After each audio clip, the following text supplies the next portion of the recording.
Chers internautateurs et chères internautatrices, bienvenue pour cette Trick Track télé de toute particulière, comme dirait Monsieur Fall, parce qu'effectivement, il n'y aura pas de jeu, il y en aura plusieurs. Et nous allons faire une petite rétrospective sur toute l'année 2015, enfin plutôt une introspection, enfin en tout cas pour l'avant, quoi, parce que pour l'après, on sait, c'est bon, c'est fait. Et avec cette rétrospective, ce petit programme de l'année 2015, pour nous guider tout au long de ces mois qui sont à venir et qui vont se passer, j'accueille à ma gauche Monsieur Olivier d'Asynchron. Bonjour Olivier. Bonjour Guillaume. Comment vas-tu? Bien. Alors comme ça, tu es venu nous voir en nous disant, allez hop, 2015, tout d'un coup. Voilà. C'est ça. C'est ça. Tu as un petit programme, tu as déjà une idée bien précise de ce qui va se faire et donc tu vas nous le présenter devant Voilà, nos on yeux. peut considérer que c'est le résultat d'un travail d'un an, en fait. Donc 2014, préparation. Voilà 2015, le Voilà, programme est tout à établi et on peut déjà en parler. Eh bien écoute, alors je vais garder, parce que nous sommes en live, peut-être que vous ne regardez pas cette vidéo en live, hein, donc en différé. Malgré tout, je vous l'explique. On va garder le petit iPad, histoire d'avoir sur le chat les différents commentaires et questions des internautes et internautatrices qui seraient présents. Et je pense que tu me disais que nous allions commencer par un événement passé, mais qui finalement est encore bien actuel. C'est la livraison de la collection, puisque maintenant c'est carrément une gamme, c'est une collection, puisque le Kickstarter a été un succès de Fief. Exactement. Donc le jeu a été réussi. Enfin, en tout cas, le Kickstarter a été réussi. Tu me disais qu'on en parlera parce que c'est quand même très intéressant. Il a été réussi même au-delà de certaines espérances. Oui. Et donc, du coup, il arrive maintenant. Là, nous sommes début février 2015. La majeure partie, non, pardon, la totalité des pledgers l'ont reçu puisque je crois savoir que maintenant, c'est les boutiques qui les reçoivent tout doucement. Oui, alors à part un ou deux Suisses. Ah, d'accord. Alors, Mea culpa, mea culpa, mea culpa. Monsieur, madame qui êtes en Suisse et qui attendez encore votre pledge, vous allez pouvoir en profiter, vous régaler les yeux en sachant que ça arrive bientôt de toute façon. C'est les derniers. Et voilà, ils sont partis, ils partent aujourd'hui. Ils partent aujourd'hui, le mercredi 11 février. Merci Olivier. Donc voilà, ça arrive. Je sais que les boutiques les reçoivent également, donc joueurs et joueuses de tout pays, de tout bord, vous allez pouvoir vous régaler. Donc Fief, c'est un jeu de Philippe Moucheboeuf qui commence à dater. Est-ce que tu as, je ne l'ai pas en tête, moi, la date précise de la première édition? Ça doit être début des années 80. Début 80. Alors, j'étais né, hein, c'est pas ce que je veux dire, hein, mais je n'ai eu que, enfin, je n'ai eu que Fief. Non, j'étais pas très vieux. Mais par contre, oui, Fief 2. J'ai joué à Fief 2 beaucoup. Et puis il s'avère que j'ai moi eu aussi mon pledge il n'y a pas très longtemps de Fief parce qu'effectivement j'étais impatient de recevoir la nouvelle version. Donc la voilà devant vos yeux, la toute belle. Et alors. 2 kilos. Il y a 2 kilos. Oui, 2 kilos de matériel, ça ne m'étonne qu'à moitié. Et puis, il n'y a pas que Fief, la boîte de base, parce qu'effectivement, Kickstarter, ça a été un succès pour Fief. Oui, oui, au-delà de ce qu'on allait imaginer, ce qui a provoqué justement ce décalage. D'accord. Parce que du coup, vous aviez de quoi fournir, parce que pour ceux qui ne connaissent pas, donc Pledge, c'est une plateforme de financement participatif. Kickstarter, pardon. Merci. Les personnes peuvent s'inscrire pour participer au projet et pour donner envie à de plus en plus de monde de participer et pour intéresser de plus en plus, on pourrait le dire comme ça, les pledgers, il y a des niveaux. C'est ça. Qui sont débloqués au fur et à mesure et qui sont décidés par ceux qui font le Kickstarter. En partie? Non, quand même, non. C'est pas vous qui déterminez à quel niveau et qu'est-ce qui va être mis. Oui, c'est nous qui déterminons. Oui, je croyais que tu parlais que c'est les pledgers qui déterminent. Non, c'est bien vous qui déterminez. C'est nous qui déterminons. Et le principe va être que un certain nombre de paliers, ce contenu additionnel, va être en fait offert aux gens qui soutiennent. Donc c'est ça le vrai intérêt. L'intérêt. C'est-à-dire que par exemple, là on a la boîte de Fief. La boîte de Fief. Qui se trouve dans le commerce. Voilà. Okay. Que les joueurs pourront acheter. Voilà. Pour ceux qui n'ont pas pledgé. Ça, c'est les 5 extensions thématiques.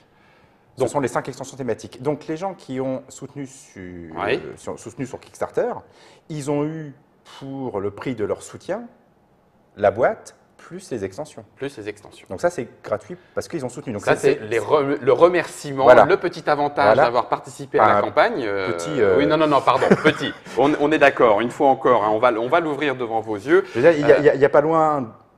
Alors, évidemment, la boîte est plus petite. Donc, oui. si on pense prix égal taille de boîte, les gens vont encore hurler un petit peu. Mais il faut savoir que ça demande à peu près autant de boulot que ça. Oui, bah oui. Ce sont des ajouts.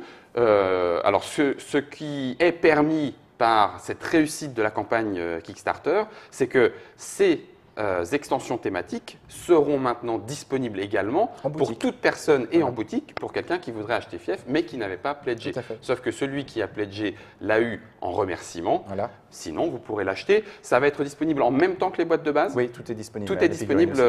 Et oui, alors parce que, on va y revenir. On va faire les choses dans l'ordre bien sûr, mais il y a eu aussi. Et alors ça fout un petit coup de 3D sur le plateau, c'est quand même drôlement super sympa. Ce sont les bâtiments en 3 dimensions. Donc on a aussi bien les moulins et ça va même jusque, me semble-t-il, pour l'extension des chevaliers, des templiers, ça va jusqu'au bâtiment qu'il y a dans l'extension ici. Alors en fait c'est ça, c'est-à-dire que c'était compliqué de se dire, alors on va faire une boîte pour les bâtiments de base, puis on va faire une boîte pour les bâtiments des extensions. Donc, on a considéré qu'on allait faire une boîte avec tous les bâtiments. D'accord. Voilà, ça peut qu'inciter les gens à peut-être se dire, et compléter la collection. Mais en termes de gestion, c'était plus simple de faire ça. Sinon, ça aurait été trop galère à faire 2 boîtes, quoi. Ouais. Alors, reprenons les choses dans l'ordre. La première chose, c'est la boîte de base, Fief. Le jeu qui peut se jouer jusqu'à 6 joueurs. C'est ça. C'est ça, hein. Les parties sont quand même des parties longues. On compte 2 heures.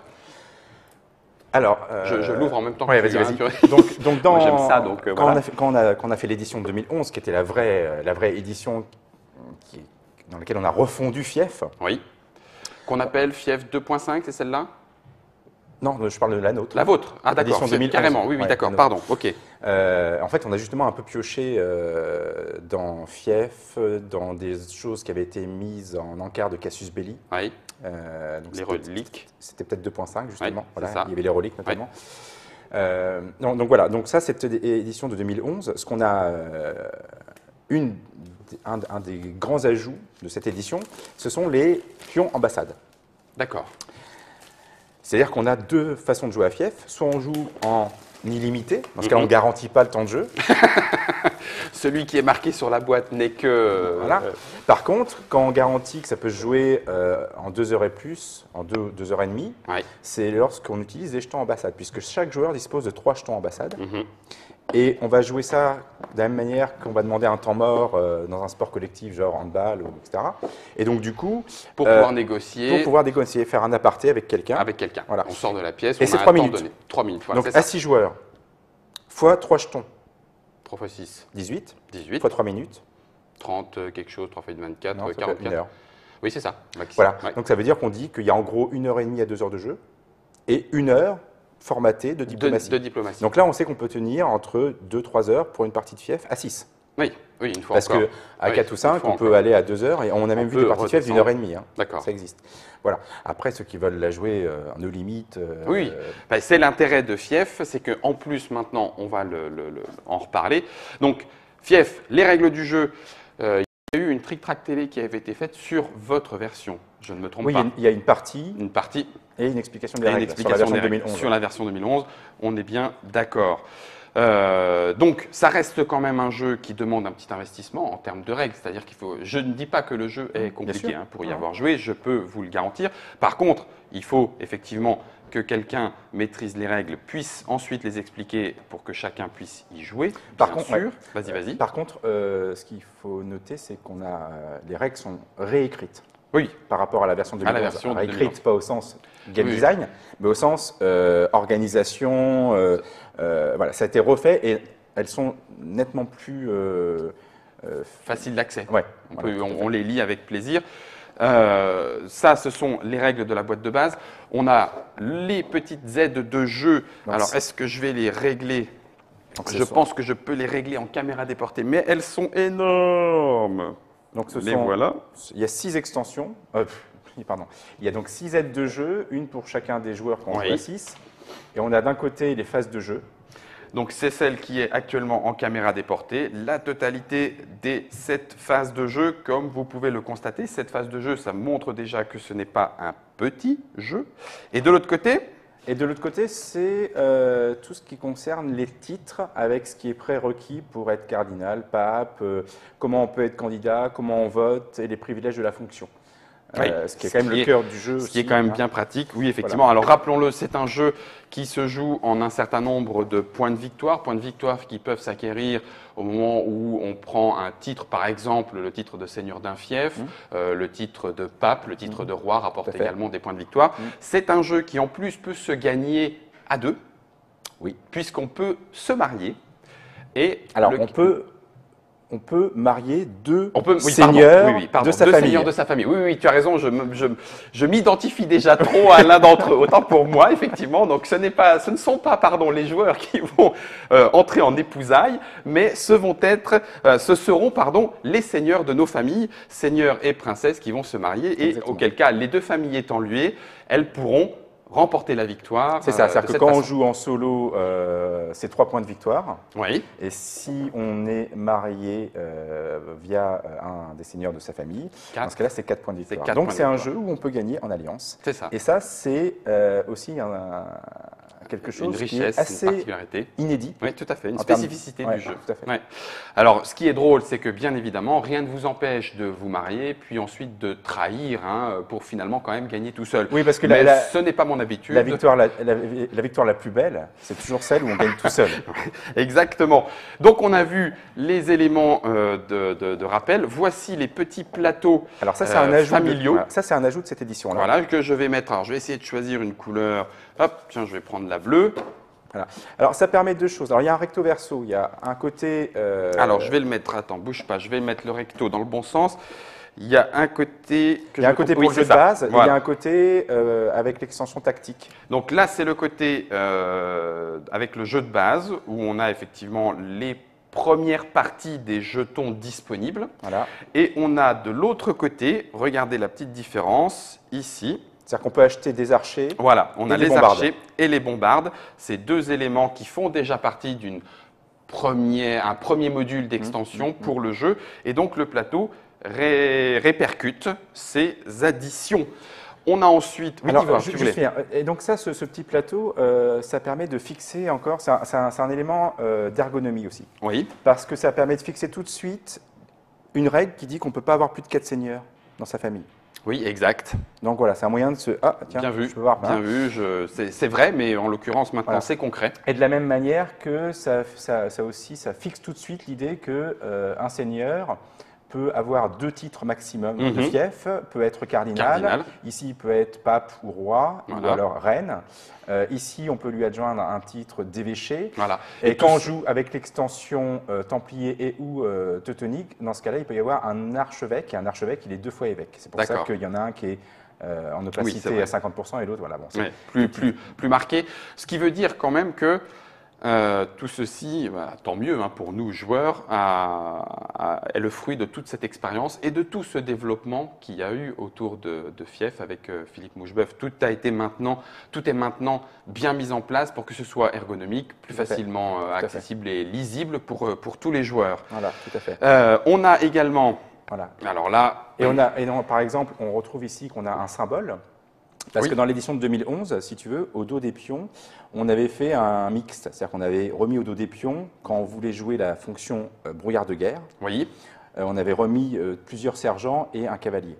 D'accord. Et ce qui nous avait été fait comme remarque, de base. Et ce qui nous avait été fait comme remarque, c'est que ça peut vous prêter à confusion des fois. D'accord. Donc du coup, là, on a carrément mis un emblème à l'effigie du joueur. Donc là, quand on joue en brouillard de guerre, et d'ailleurs, moi je trouve ça vraiment sympa parce que visuellement, on voit des petits drapeaux. Oui, c'est ça. Donc visuellement, c'est plus clair.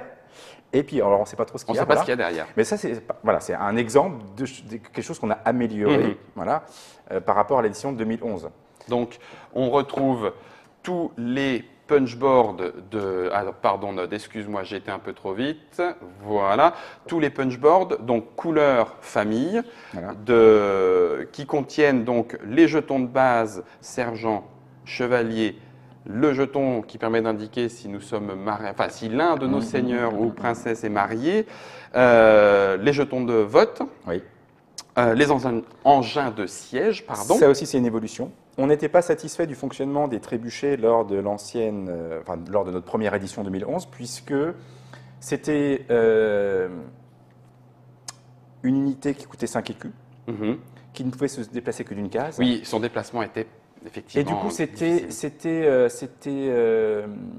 ça coûtait trop cher en termes d'argent, mais aussi de temps. Il y a un ensemble qui coûtait trop cher. Et donc un intérêt donc jamais réduit. Oui, voilà. Et donc du coup, et puis après, historiquement, il se trouve que les engins de siège, on peut considérer que la plupart du temps, ils sont plus ou moins construits sur place. Mais c'est ce que j'allais dire. Enfin, en tout cas, alors je ne suis pas historien, donc je ne veux pas prétendre quoi que ce soit, mais dans l'imagerie qu'on peut en avoir, c'est on arrive, on pose le siège devant le château, on abat 5, 6, 10, 20 arbres, et puis on monte ce qu'on a choisi de monter, aussi bien pour détruire la porte que pour balancer de la caillasse. Exactement. Voilà. Donc du coup, on a transformé la règle, et maintenant, les engins de siège dénotent d'un statut.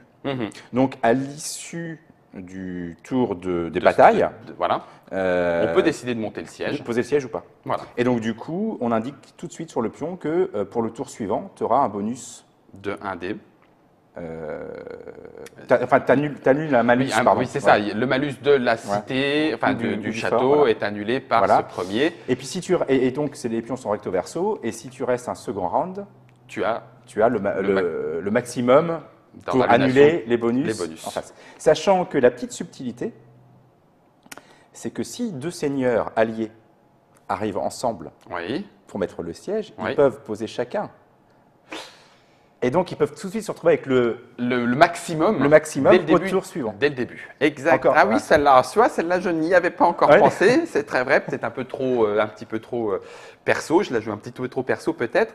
On retrouve les pions ambassades, les jetons pigeons voyageurs, j'allais dire, mais voilà, les jetons ambassades. On peut jouer avec ou sans, c'est ce que tu nous disais. On a donc les 6 couleurs de jeu.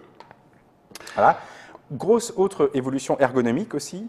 Alors, je vais en profiter pour peut-être te montrer le plateau. Pardon, Nod, on va passer sur le plateau. On va essayer de ne pas aller trop vite. Alors, j'aurais peut-être. J'ai failli emmener l'ancien, mais bon, c'est pas grave. Ah oui, pour la comparaison. Ouais, mais bon. Alors, prenons. Alors, comme vous le voyez, la table a besoin d'être grande. On va essayer de mettre le maximum de matériel devant vos yeux. Je vais bouger tout ça. Je t'en prie, Olivier. Voilà, alors, voilà. Dans l'ancienne édition, dans notre première édition de Fief, on va dire ça comme ça, on avait donc le plateau de jeu. Et puis, on avait 2 aides de jeu souples qu'on mettait côte à côte. D'accord. Une sur laquelle on retrouvait grosso modo ça.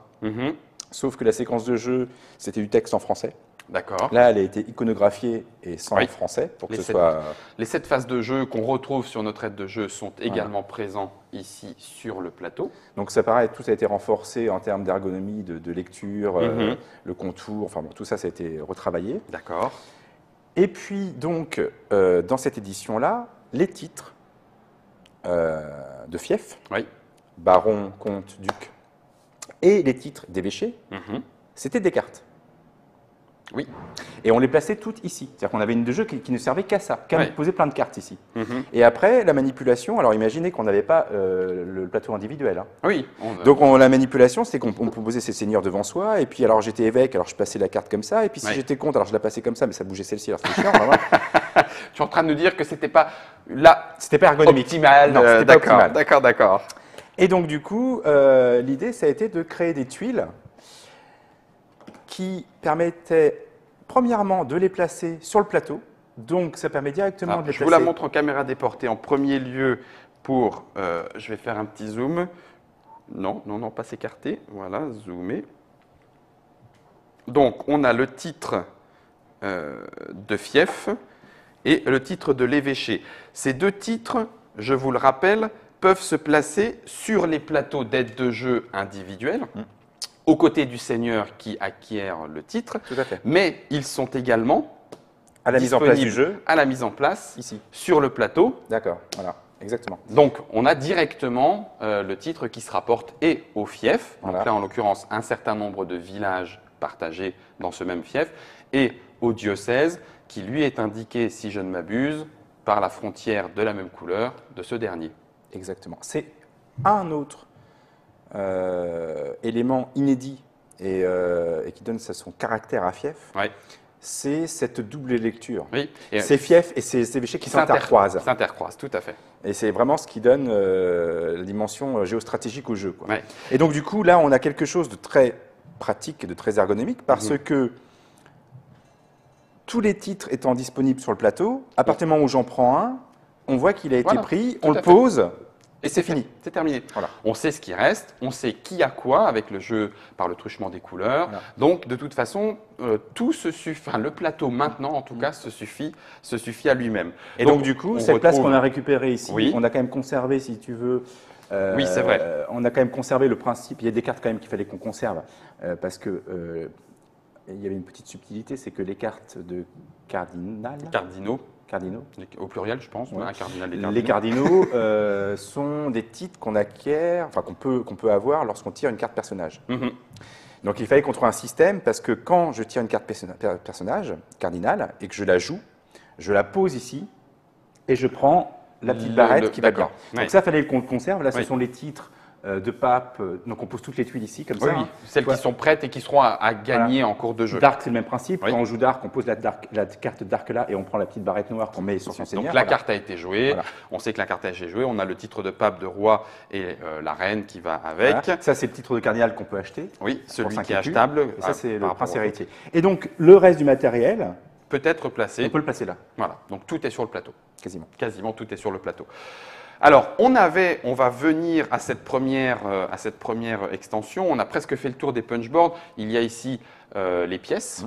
Alors, dans le Kickstarter, celle-là, je l'ai ratée, je m'en mords encore les doigts. Il y avait la possibilité de les avoir sous forme métal. C'était un add-on. C'était un add-on. Oui, celui-là n'était pas gratuit, il pouvait être racheté. Donc, les pièces. Mais pour terminer, alors on a ici, je le remets au centre du plateau, on a ici tous les seigneurs, bien sûr, les titres, mais on avait également les châteaux, moulins, etc. Et je te propose qu'on passe à ce premier élément 3D qui sont les bâtiments, donc que vous pouvez avoir en 3 dimensions, que nous allons ouvrir devant vous. Voilà, donc j'espère que mon ongle fonctionnera mieux, parce que sinon on est mal. Et donc ces bâtiments que l'on trouvera aussi en boutique. Est-ce que tu te souviens du prix? Oui, la boîte d'extension pour les bâtiments, le prix public conseillé doit être 24 ou 25 euros. 24-25 euros. Il y a 45 figurines. Il y a 45 figurines en 3 dimensions. Et comme vous allez pouvoir le constater, forcément, ça donne envie. Ça donne même envie d'aller un petit peu plus loin et de les peindre, puisque ça reste tout à fait possible. Donc, je vais commencer par ce fournisseur d'écus, le moulin. Alors, je vais le montrer aussi en caméra déportée. Voici le moulin, qui lui va pouvoir se placer, être construit dans les villages pour nous rapporter des écus. Donc après, on a le château. Le château. Qui est représenté par un donjon, en vérité. Élément maîtresse du château. Voilà. Donc ça, chacun... Alors, pardon, je ne l'ai pas montré en caméra déportée. Excuse-moi, je t'en reprends un autre. Ah oui. C'est de ma faute. Hop, voilà. Donc voilà, chaque seigneur commence avec un château, quelques troupes et son seigneur, et donc il se positionne où il le souhaite. Et s'il fief une zone, donc s'il achète son titre de fief, dans ce cas-là, le château devient cité fortifiée. Une cité fortifiée. Ça, c'est excellent. Alors, je le montre aussi en caméra déportée. Donc, voilà la petite cité fortifiée. Je vous la montre avec la petite entrée. Il y a même des petits bâtiments décrits à l'intérieur. Et alors, en caméra déportée, on va essayer de vous faire ça en direct. Le donjon rentre directement, c'est excellent, dans la cité, enfin dans les remparts pour faire une cité fortifiée. Ça, c'est génial. Quand on voit ça ensuite sur le plateau, on se sent complètement à l'abri, on se dit ouais, ça y est, ça commence à sentir bon, là je suis chez moi. Alors, en fait, c'est quand même génial. Il y a un aspect d'immersion incontestable. Qui est renforcé par ce côté 3D. Voilà, c'est ça. Clairement. Mais par contre, c'est pas par contre, il y a un aspect d'immersion, c'est une chose. Mais là où c'est, de mon point de vue, vraiment utile, oui. c'est qu'on avait remarqué avec l'ancienne édition 2011 que par moment, on était un peu obligé de scruter quand il y avait des troupes, des pions un peu partout, pour savoir si tu avais un château ou une cité. Et c'est une des clés de Fief. Parce que ça, il faut bien se rendre compte que ça représente 1 point de victoire. Oui, tout à fait. Ça représente 0 point de victoire. Oui, non, c'est très. Donc, c'est vraiment très important d'avoir une lecture immédiate. C'est une pièce majeure dans la course à la victoire, de toute façon. Mais surtout, ce que je veux dire, c'est que dans l'analyse du plateau, de la stratégie, des forces en présence. D'accord, ça y est, je vois. Dans l'analyse, si tu veux, ça permet en une fraction de seconde de tout de suite. Alors ça vaut 1 point de victoire, ça vaut 0 point de victoire. Ça, c'est à lui, ça, c'est voilà. ce sont mes places fortes. On gagne encore en confort de jeu, parce que je me souviens des parties où, effectivement, à un moment donné, parce qu'il y avait des troupes, des seigneurs, des machins, c'était un peu… Alors, c'est où? Oui, non, c'est évident. C'est évident qu'on gagne de toute façon en temps de jeu parce que l'analyse se fait beaucoup plus rapide. Et c'est toute cette somme de petits détails. Si tu gagnes quelques secondes là, quelques secondes là, quelques secondes là, qui fait qu'au final, tu te concentres sur l'essentiel. Voilà, plus moderne et on se concentre sur l'essentiel. Donc, des châteaux, des donjons, il y en a 12. Les cités fortifiées, il y en a 8. De toute façon, comme on vous l'a dit tout à l'heure, 3 points de victoire, 4 points de victoire, c'est pas la peine d'en avoir. De toute manière, il y a 8 fiefs. Ça va s'arrêter. Oui, en plus. Il y a 8 fiefs, donc il ne peut y avoir que 8 cités au maximum. maximum. 15 moulins. Et donc, on a dans ces bâtiments, ce qui nous permettra ensuite de faire la transition avec les extensions thématiques. C'est un métier.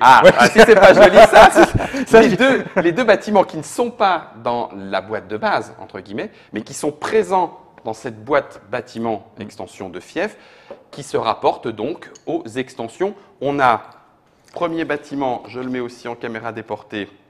Alors ça, c'est donc le château teutonique. Teutonique. Pour l'extension teutonique. Qui va du même nom avec. Et de la même manière qu'on va construire un château, si ce château devient la capitale, entre guillemets, du fief, donc ce château devient une cité teutonique et c'est le même principe, c'est-à-dire qu'on met la cité fortifiée et le château teutonique en son centre. Voilà. Tout à fait. Et le deuxième? Alors le deuxième, c'est la commanderie. La commanderie templière. Alors c'est pour ça que… Oui, il y a un code couleur. Voilà, c'est ce que… Il y a un code couleur. Donc le code couleur, il est simple, c'est que ça, c'est un bâtiment à vocation militaire et politique, puisque ça dit que là, on a un fief, donc un point de victoire. Là, on l'a mis dans un gris plus foncé, parce que il y a des possibilités particulières, c'est de pouvoir recruter des chevaliers teutoniques. Ah oui, c'est vrai, exact, bien vu. Et puis aussi, il y a des souterrains, c'est-à-dire que des seigneurs teutoniques peuvent transiter via leur château teutonique par les souterrains. Oui. Et pourquoi le moulin… pas encore joué avec l'extension, excuse-moi, avec celle-là en tout cas. Et pourquoi le moulin et la commanderie sont beige? Parce qu'elles ont une fonction économique. Elles rapportent des écus. Le moulin, ça coûte 3 écus, ça rapporte 2. Oui. Partout. La commanderie, elle coûte 2 écus, elle rapporte 2. Ah oui. Et elle protège des effets de la peste. Et oui, parce que ça reste encore une époque, alors j'allais chercher, mais non, ça reste encore une époque dangereuse et il n'y a pas que la peste, il y a aussi les assassinats, mais d'ailleurs on en reparlera parce qu'il me semble qu'il y a des petites différences entre les versions américaines et la version française, petites différences de règles. Rien ne vous empêchera d'ailleurs d'y jouer suivant une règle ou une autre règle.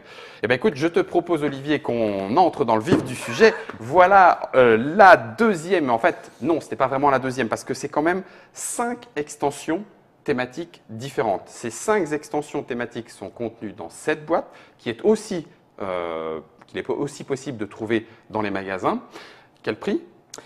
39,50 €. 39,50 €. Alors, effectivement, c'est ce que disait Olivier tout à l'heure, on pourrait se dire « Oh là là, mais la boîte est petite !»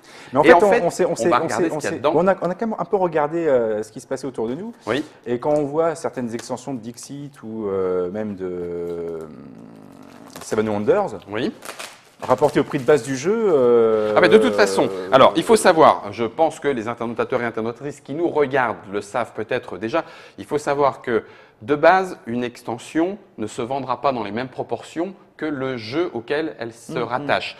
Donc, c'est entre 30 et 50%, me suis-je laissé dire, du nombre premier vendu. Donc, les tirages sont moins grands, donc les prix ne sont pas les mêmes, ne serait-ce que pour la fabrication. C'est la première chose. Ouais. Et puis ensuite, effectivement, un prix est toujours fonction de son contenu. Disons que là, il y a un énorme travail de développement. Oui. Alors, tiens. Qui n'est pas représenté par le volume de la boîte. Le volume de matériel. Parce qu'on a quand même un paquet de punchboard. Hein. Bah oui. On va y revenir tout de suite. Alors, juste avant ça, justement, ce sont des extensions dont Philippe Moucheboeuf, l'auteur, avait déjà l'idée, dont vous aviez déjà une idée plus ou moins précise au moment du Kickstarter. Ouais. Et la réussite du Kickstarter vous a un peu surpris. Oui. Ce qui fait que certaines de ces extensions, qui n'étaient pas, on va dire, complètement équilibrées, ou en tout cas terminées dans le développement, vous a demandé un temps de développement réel à l'issue du Kickstarter. C'est bien ça? Notamment l'extension Croisade. Notamment l'extension Croisade, qui est effectivement une des plus, alors je ne vais pas dire une des plus grosses, mais une des plus étonnantes, puisqu'elle amène comme un petit jeu dans le jeu, puisque justement nos seigneurs peuvent partir en croisade, aller défaire Saladin, etc. Elle amène un aspect coopératif, mais où il peut encore y avoir des trahisons, puisque c'est fief. Mais elle amène un aspect coopératif pour les seigneurs qui partent en croisade. Oui. Parce qu'ils vont essayer malgré tout de tirer un maximum de bénéfices des croisades. Et pour tirer un maximum de bénéfices des croisades, il va falloir éviter que Saladin ne les batte. Bah oui. Voilà. Donc, il y a un aspect coopératif. Ça apporte un aspect coopératif. Aspect au jeu. Alors, on va commencer peut-être dans l'ordre par ce qui est, on va dire quoi, la plus simple, entre guillemets. La plus simple. Tactique. La plus simple et peut-être même… Alors, je vais la mettre en caméra déportée, pardon. Je t'écoute. Peut-être même une extension que j'envisage d'intégrer à la boîte de base peut-être plus tard. Ah oui. Parce qu'elle est vraiment… Elle est vraiment… Comment dirais-je elle apporte au jeu sans nuire à la fluidité ni à la durée. Et ce sont les pions dont nous avons déjà parlé, puisqu'ils étaient au dos de la fiche famille. Pour deux d'entre eux. Pour deux d'entre eux, les bombardes et les archers. Voilà. Donc deux nouveaux types de troupes que l'on peut acquérir et qui sont, en tout cas pour les plateaux, déjà prévus dans la boîte de base. C'est déjà prêt. Sur les plateaux individuels. Je retire celle-ci parce que, comme tu le disais aussi, il n'y a pas que ces deux pions-là. C'est ça. Donc, pour les troupes liées aux seigneurs, on a donc les bombardes et puis les archers. Mais on a aussi deux autres catégories. On a la garde royale. Ah oui, exact. Ah bah oui. Important que tu le soulignes, comme ça je vais pouvoir la montrer. Vas-y. Donc la garde royale, c'est très simple. C'est qu'à partir du moment où le roi devient roi, ou bien la reine devient reine, il va pouvoir convertir un certain nombre de pions qui l'accompagnent. Déjà. Qui l'accompagnent déjà. Oui. Et c'est pas anodin. C'est une promotion. Oui, c'est ça. C'est ça, c'est une promotion. C'est une promotion. Et ça veut dire quoi? Ça veut dire que du coup, les pions qui ont été convertis reviennent dans le pool du joueur. Donc, ça augmente son pool. Oui. Parce qu'il n'y a que 13 sergents. C'est vrai. Les choses sont limitées. Donc, ça renforce ta capacité maximum. Donc, ça renforce ton potentiel militaire. Oui, bien sûr. Et puis, il y a un petit bonus de morale sur le… Mais alors, ce qui est rigolo, c'est qu'il faut quand même faire attention, parce qu'on a vu des parties, si tu veux, où le roi devenait roi et il n'avait qu'un seul sergent. Alors, du coup, il transforme qu'un seul sergent en sergent de la garde. Alors qu'il peut avoir jusqu'à 2 chevaliers et 2 sergents. Oui. Et il y a pareil pour la reine? Oui. C'est ça. Enfin, pour la reine, c'est 1 chevalier et 2 sergents. 1 chevalier et 2 sergents, on les a ici avec les 2 couronnes différentes pour signaler qui est quoi. Voilà. On a aussi les mercenaires. Qui Alors sont ça, c'est super les fun. Vougiers ici en bas. C'est super fun parce que ces mercenaires, il va falloir les acheter. Ouais. Et on va les acheter aux enchères au début de la phase achat. D'accord. Avant que chaque joueur achète ses troupes, chaque joueur va secrètement miser des écus pour obtenir les 5 mercenaires. Les mercenaires. Voilà. Donc, en cas d'égalité, Oui. ceux qui sont à égalité peuvent remiser au moins autant. D'accord. Et en cas encore d'égalité, c'est pour personne. Il y a D'accord. encore un petit jeu dans le jeu, parce que quand on connaît bien le jeu, Oui. il y a des seuils psychologiques. Et ça arrive souvent ça arrive assez souvent qu'on se neutralise parce qu'on sait que je vais mettre 3 écus, mais je sais qu'il n'ira pas au-delà de 3. Mais le fait de faire ça, ça veut dire que moi je ne l'aurai pas, mais lui non plus. Lui non plus. Ouais. Redis-moi, parce que alors là, c'est pareil, lecture des règles, mais sans y avoir joué, je vais dire une bêtise. Est-ce qu'ils sont disponibles à chaque tour? Alors, ils sont disponibles à chaque tour dans la mesure où les joueurs ne payent pas leur entretien. Parce qu'une fois que tu les as achetés… C'est le problème aussi. Ben oui, le truc, c'est que ça vaut un sergent. Oui. Donc, au départ, il y en a 5 disponibles. Oui. Donc, c'est sûr que si tu les as pour 1 ou 2 écus, bien, c'est rentable. Rentable, tout à fait. Mais sauf qu'au tour d'après, c'est 1 écu chaque si tu veux les conserver. Oui. Donc, si tu en conserves 1, ça te coûte 1 écu, tu remets les 4 à disposition pour et on les autres. remise pour 4. Et éventuellement, les payer moins cher que… Voilà.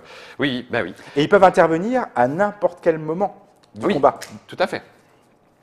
C'est vrai. Donc, c'est une petite épée de Damoclès. Il va falloir, oui, c'est ça, savoir quand est-ce qu'ils vont nous tomber dessus. Et des fois, pas. tu les oublies. Oh putain, j'ai oublié qu'il y avait des mercenaires. Oh. Ah oui, ça par contre, oui, ils sont arrivés. Ça fait partie du jeu. C'est Grouchy, il est arrivé en retard et voilà.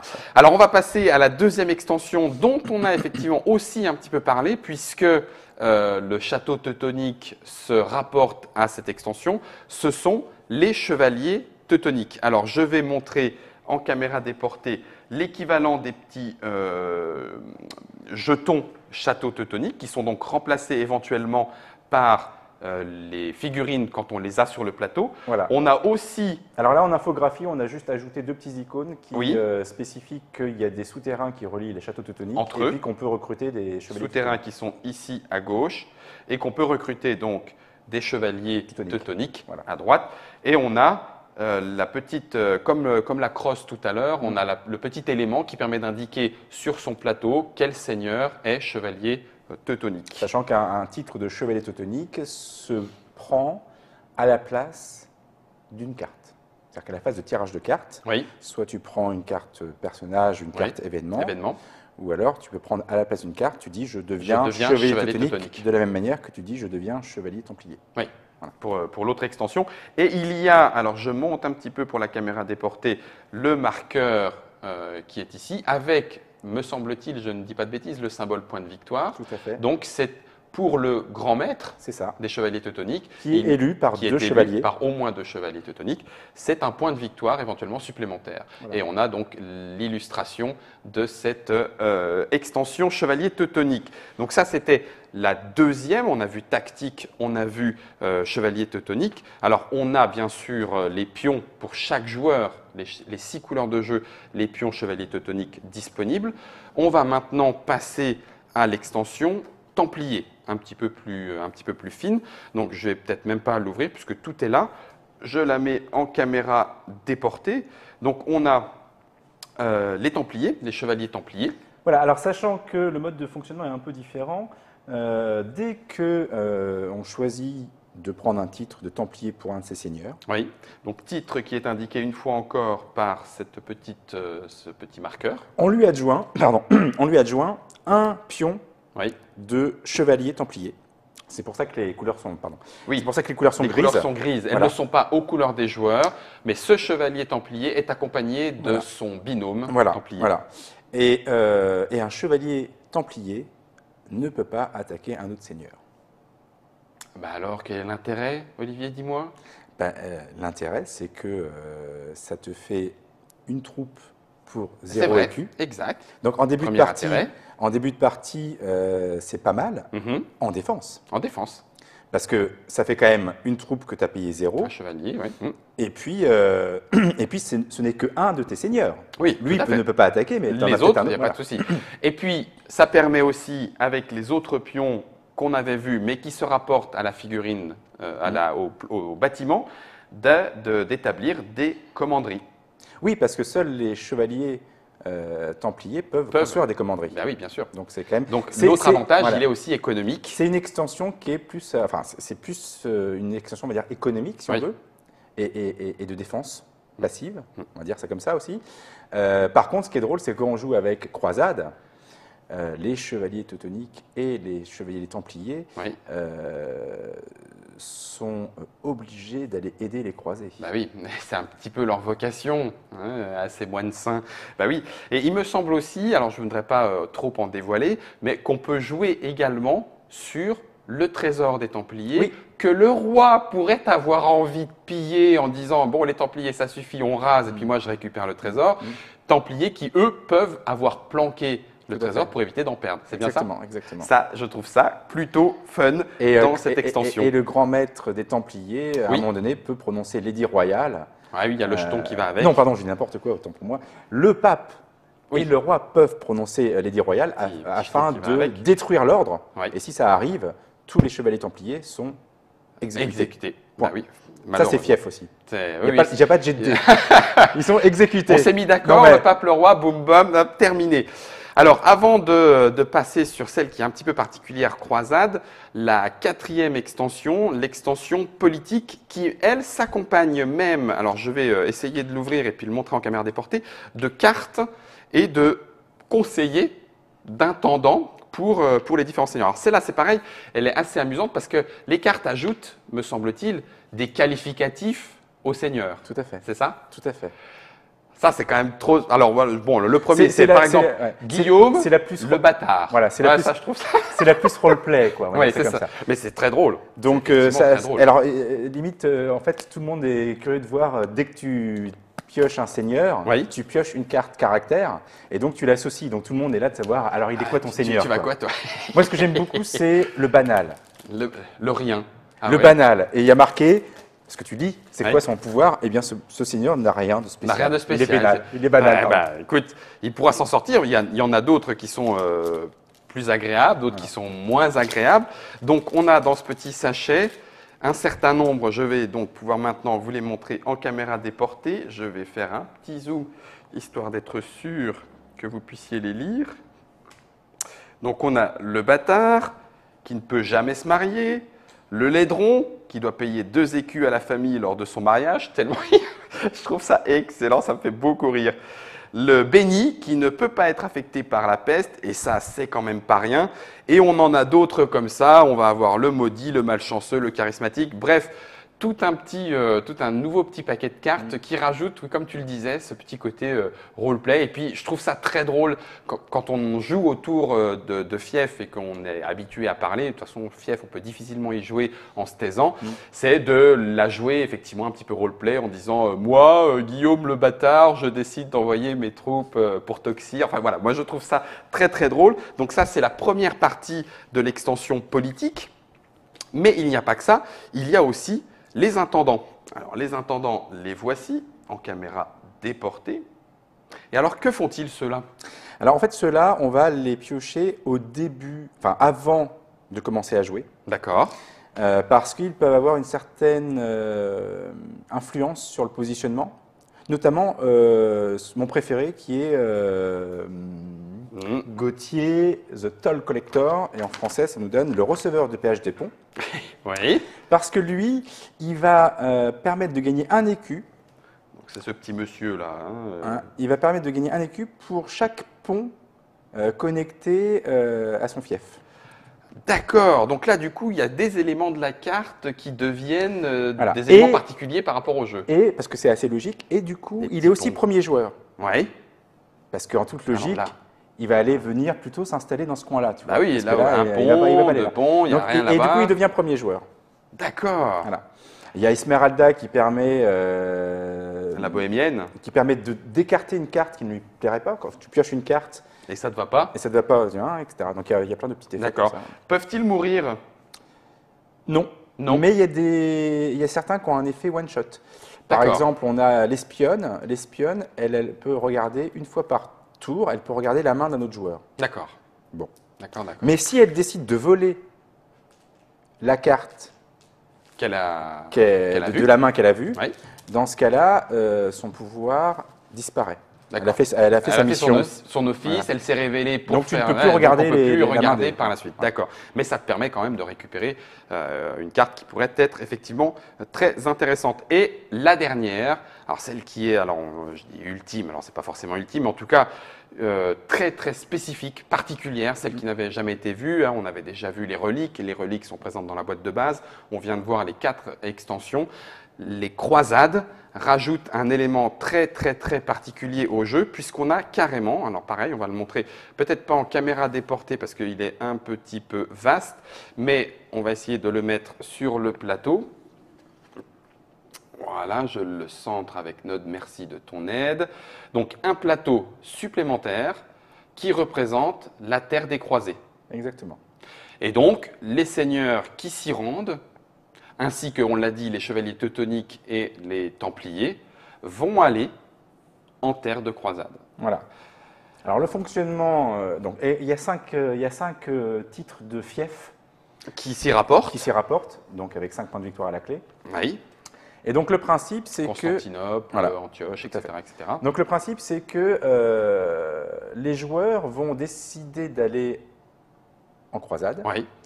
Et enfin, il y a un appel aux croisades qui va être lancé. Par le pape? Par le pape, ou je crois que maintenant on l'a aussi descendu à un cardinal. Ah, d'accord. Enfin, il y a un appel au pape qui est lancé, et à partir de là, lors de la phase mouvement, tu peux décider d'emmener...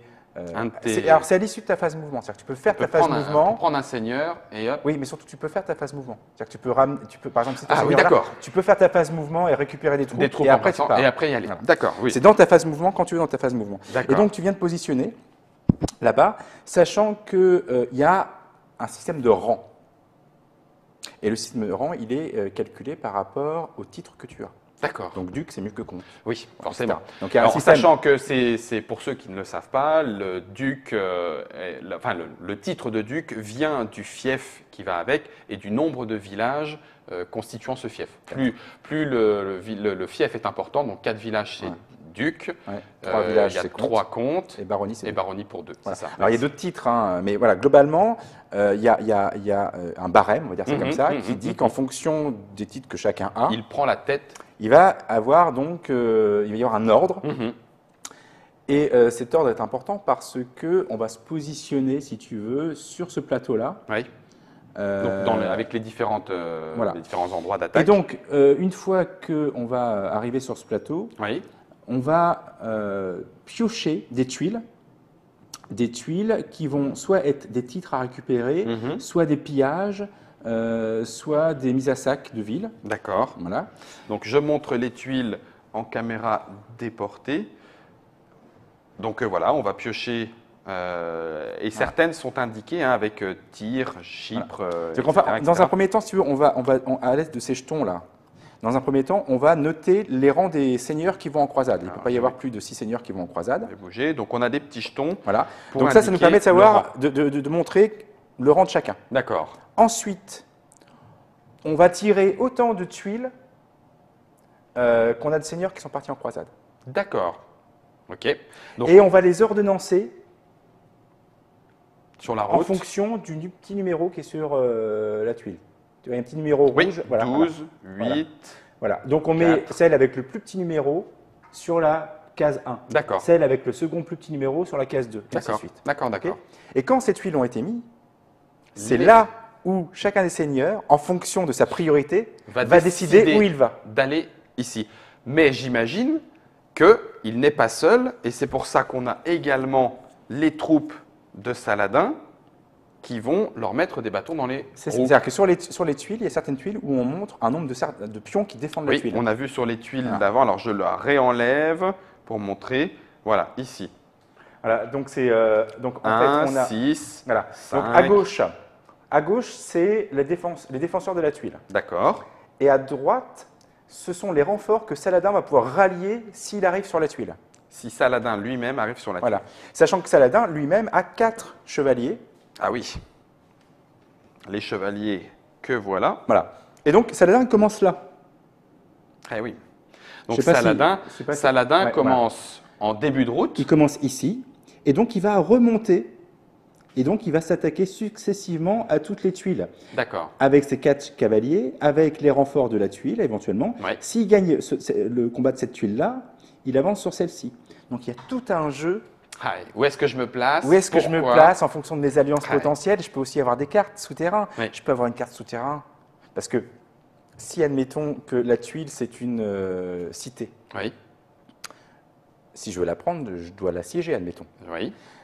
Enfin, si je veux la prendre, je vais essayer de l'attaquer, et puis sinon, je peux l'assiéger. Bon.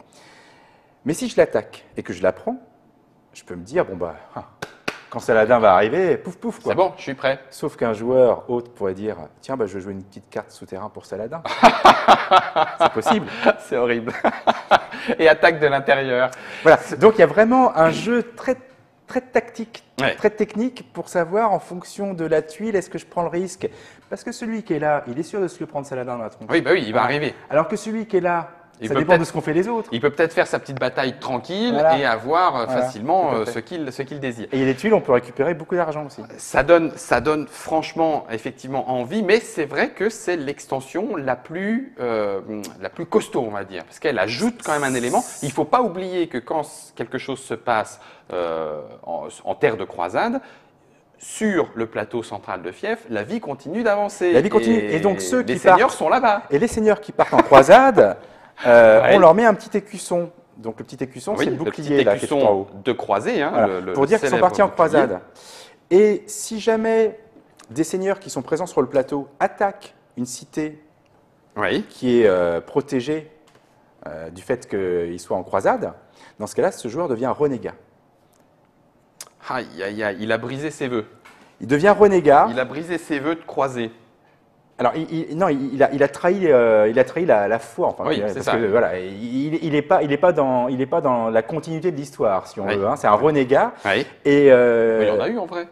Ah bah sans doute. Oui, j'imagine. Oui, j'en suis sûr. Et alors, ce qui est drôle, c'est qu'un renégat, c'est les mêmes effets que le poignard. Il peut être rattrapé par la justice. Oui, c'est ça. Quand la justice décide de lui tomber dessus, généralement, ça tranche. Chérie, ça va couper. Eh bien, écoute, je crois que là, on vient quand même de faire un énorme tour d'horizon. Oui. Ça permettra aussi à ceux qui nous regardent de comprendre qu'effectivement, toutes ces extensions qui étaient en germe à différents stades de développement, mais n'étaient pas toutes terminées, et ce qui a amené aussi le délai, en tout cas, que les pledgers connaissent, en disant oh, on l'attendait, non, pas encore. Ça a été un gros travail de développement extrêmement intense pour arriver à finaliser tout ça, j'imagine. Bah, c'est ce qui nous met 6 mois dans la vue, quoi. Ouais. Tout simplement. Malgré tout, Fief est là avec 5 extensions, pas moins, sans compter celles qui sont déjà présentes dans le jeu, avec les bâtiments en 3 dimensions. Je vais me tourner vers le chat, histoire de voir s'il y a quelques questions. Tout va bien, le tonnerre tombe sur nous, mais nous sommes en protégés. Est-ce que les bâtiments sont compatibles avec la version de 2011? Oui. On peut garder la version de 2011, prendre les bâtiments et les jouer avec. Grosso modo, si vous avez la version de 2011 et que vous téléchargez, alors il faut qu'on la mette à jour, elle n'est pas encore à jour. D'accord. Mais vous téléchargez la version des règles actuelles, vous pouvez jouer. D'accord. Au delta près, qu'il va falloir bidouiller certains trucs, parce que c'est clair que par exemple pour les trébuchets, les trébuchets dans l'autre édition, on est censé pouvoir les acheter, donc voilà, il faut juste ajuster ce genre de choses. Voilà.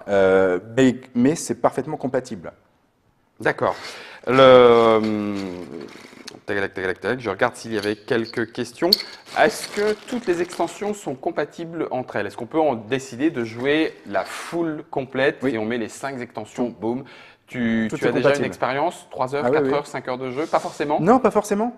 Parce qu'en fait, les extensions, alors, elles ne rallongent pas le temps de jeu en termes de gameplay. D'accord. Elles peuvent le rallonger parce que, enfin, comment dirais-je? En termes de mécanique, elles ne rallongent pas vraiment, parce qu'une extension comme les Templiers, si tu veux, il y a un point de victoire supplémentaire avec le grand maître. Pareil pour les Teutoniques. Là, les Croisades, il y a 5 points de victoire supplémentaires.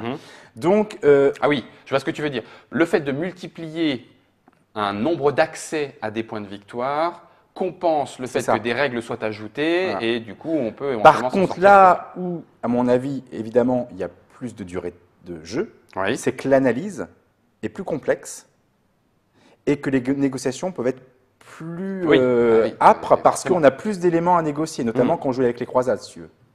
Voilà. Voilà. Mais mécaniquement, ça ne rallonge pas le temps de jeu. D'accord.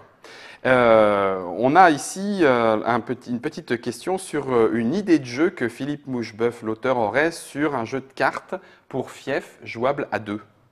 Est-ce que tu as des informations là-dessus? Non, pas encore. Alors, je suis soit pas au courant, soit au courant. Et si je suis au courant, il faut savoir que quand j'ai rencontré Philippe, il y a bien longtemps maintenant, à Parthenay, et que je lui ai dit que je voulais rééditer Fief, en fait, dans son idée, il voulait faire un jeu de cartes. D'accord.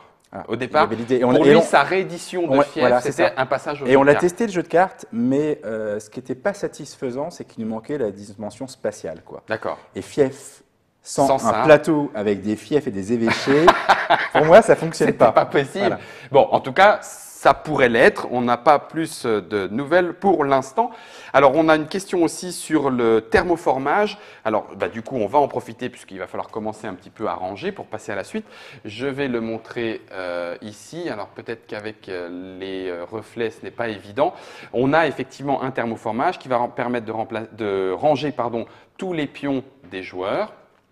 Alors, les différents titres, vas-y. Non, alors ça, c'est pour les dés noirs, les dés blancs. Là, c'est pour le dé. Là, c'est pour mettre les tuiles d'évêchés et de grand maître et de templiers, etc. Là, c'est pour mettre les petites barrettes. Là, c'est pour mettre 2 decks de cartes. Ok. Ici, c'est pour mettre les tuiles des bâtiments. D'accord. Ici, c'est pour mettre les seigneurs.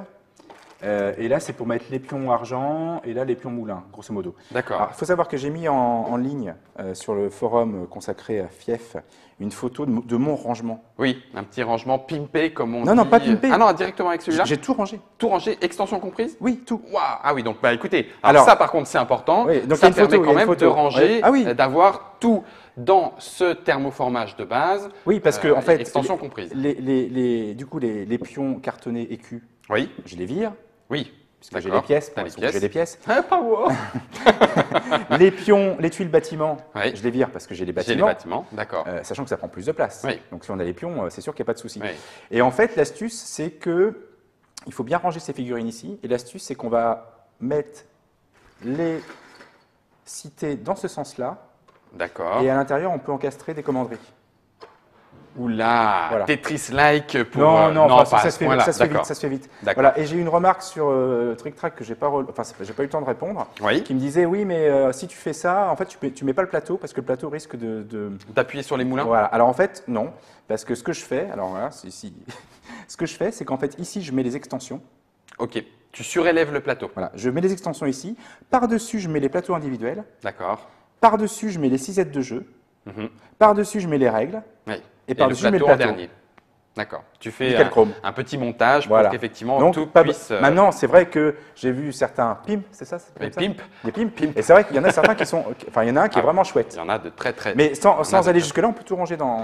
Alors, pimper, c'est lorsque l'on se fait un petit rangement personnel, on agrémente son jeu, soit pour le ranger, soit carrément en faisant des pions particuliers pour rendre son jeu personnalisé, joli, à sa convenance. Alors ça, c'est Fief. C'est Fief, mais dans le programme 2015 d'Asynchron, il me semble que ce n'est pas que Fief. Non, c'est pas que Fief. C'est pas que Fief. Prokofiev. Alors Prokofiev, on va passer à la suite. Alors si tu veux, vas-y. Fais. Je vais mettre les bâtiments pendant que tu ranges un petit peu la boîte. On n'a pas tout défait, mais vous avez quand même bien tout regardé. On a déjà, je pense, quasi 40 minutes là de dépunchage, d'explication de tout ce qu'il y a autour de Fief. C'est maintenant une vraie gamme, un jeu énorme, à tout point de vue, mais vraiment intéressant et qui reste, de mon point de vue, somme toute complètement objectif. Objectif, oui, vas-y, je t'écoute alors pour l'objectif. Et qui reste, de mon point de vue, complètement unique en son genre. Oui, mais il est très très particulier. Du fait de cette victoire, soit solo, soit en alliance, d'un jeu qui est vraiment très très orienté sur la négociation. C'est un jeu qui est orienté sur la négociation. C'est-à-dire que il faut avoir ça en tête. Une partie de Fief ne se termine jamais avant que quelqu'un ait gagné. Ça paraît bête ce que je dis, mais c'est vraiment ça. Il y a des retournements de situation. On a beau être très mal à un moment donné, si on arrive bien à négocier, on peut toujours s'en sortir parce qu'on a toujours besoin d'un plus petit que soi. Oui, ça peut être un jeu de pleureuse. Et puis même, il y a, je trouve, dans ce jeu, au-delà, en plus de l'aspect intéressant historique, où on peut s'y croire, on peut se croire effectivement à cette époque moyenâgeuse, à développer son fief, à développer des relations politiques avec les uns, avec les autres, etc. Il y a un petit côté donc jeu de rôle, il y a un petit côté développement, qui fait que chaque partie de fief, eh ben, on se la raconte. C'est une histoire. On se la raconte. C'est une histoire effectivement, qu'on partage avec d'autres et il y aura des grands moments, un petit peu comme une série. Et ça, c'est Fief de Philippe Moucheboeuf, un jeu pour 3 à 6 joueurs. Alors, pour des parties en fonction des extensions que vous allez mettre dedans. C'est chez Asynchron, c'est disponible maintenant. Ceux qui ont pledgé ont dû le recevoir. Sinon, effectivement, vous allez le trouver en boutique. Et puis, je vais mettre dans le devers moi le lourd plateau de Fief pendant que Olivier récupère mes affaires de 2015 qui seront effectivement au programme.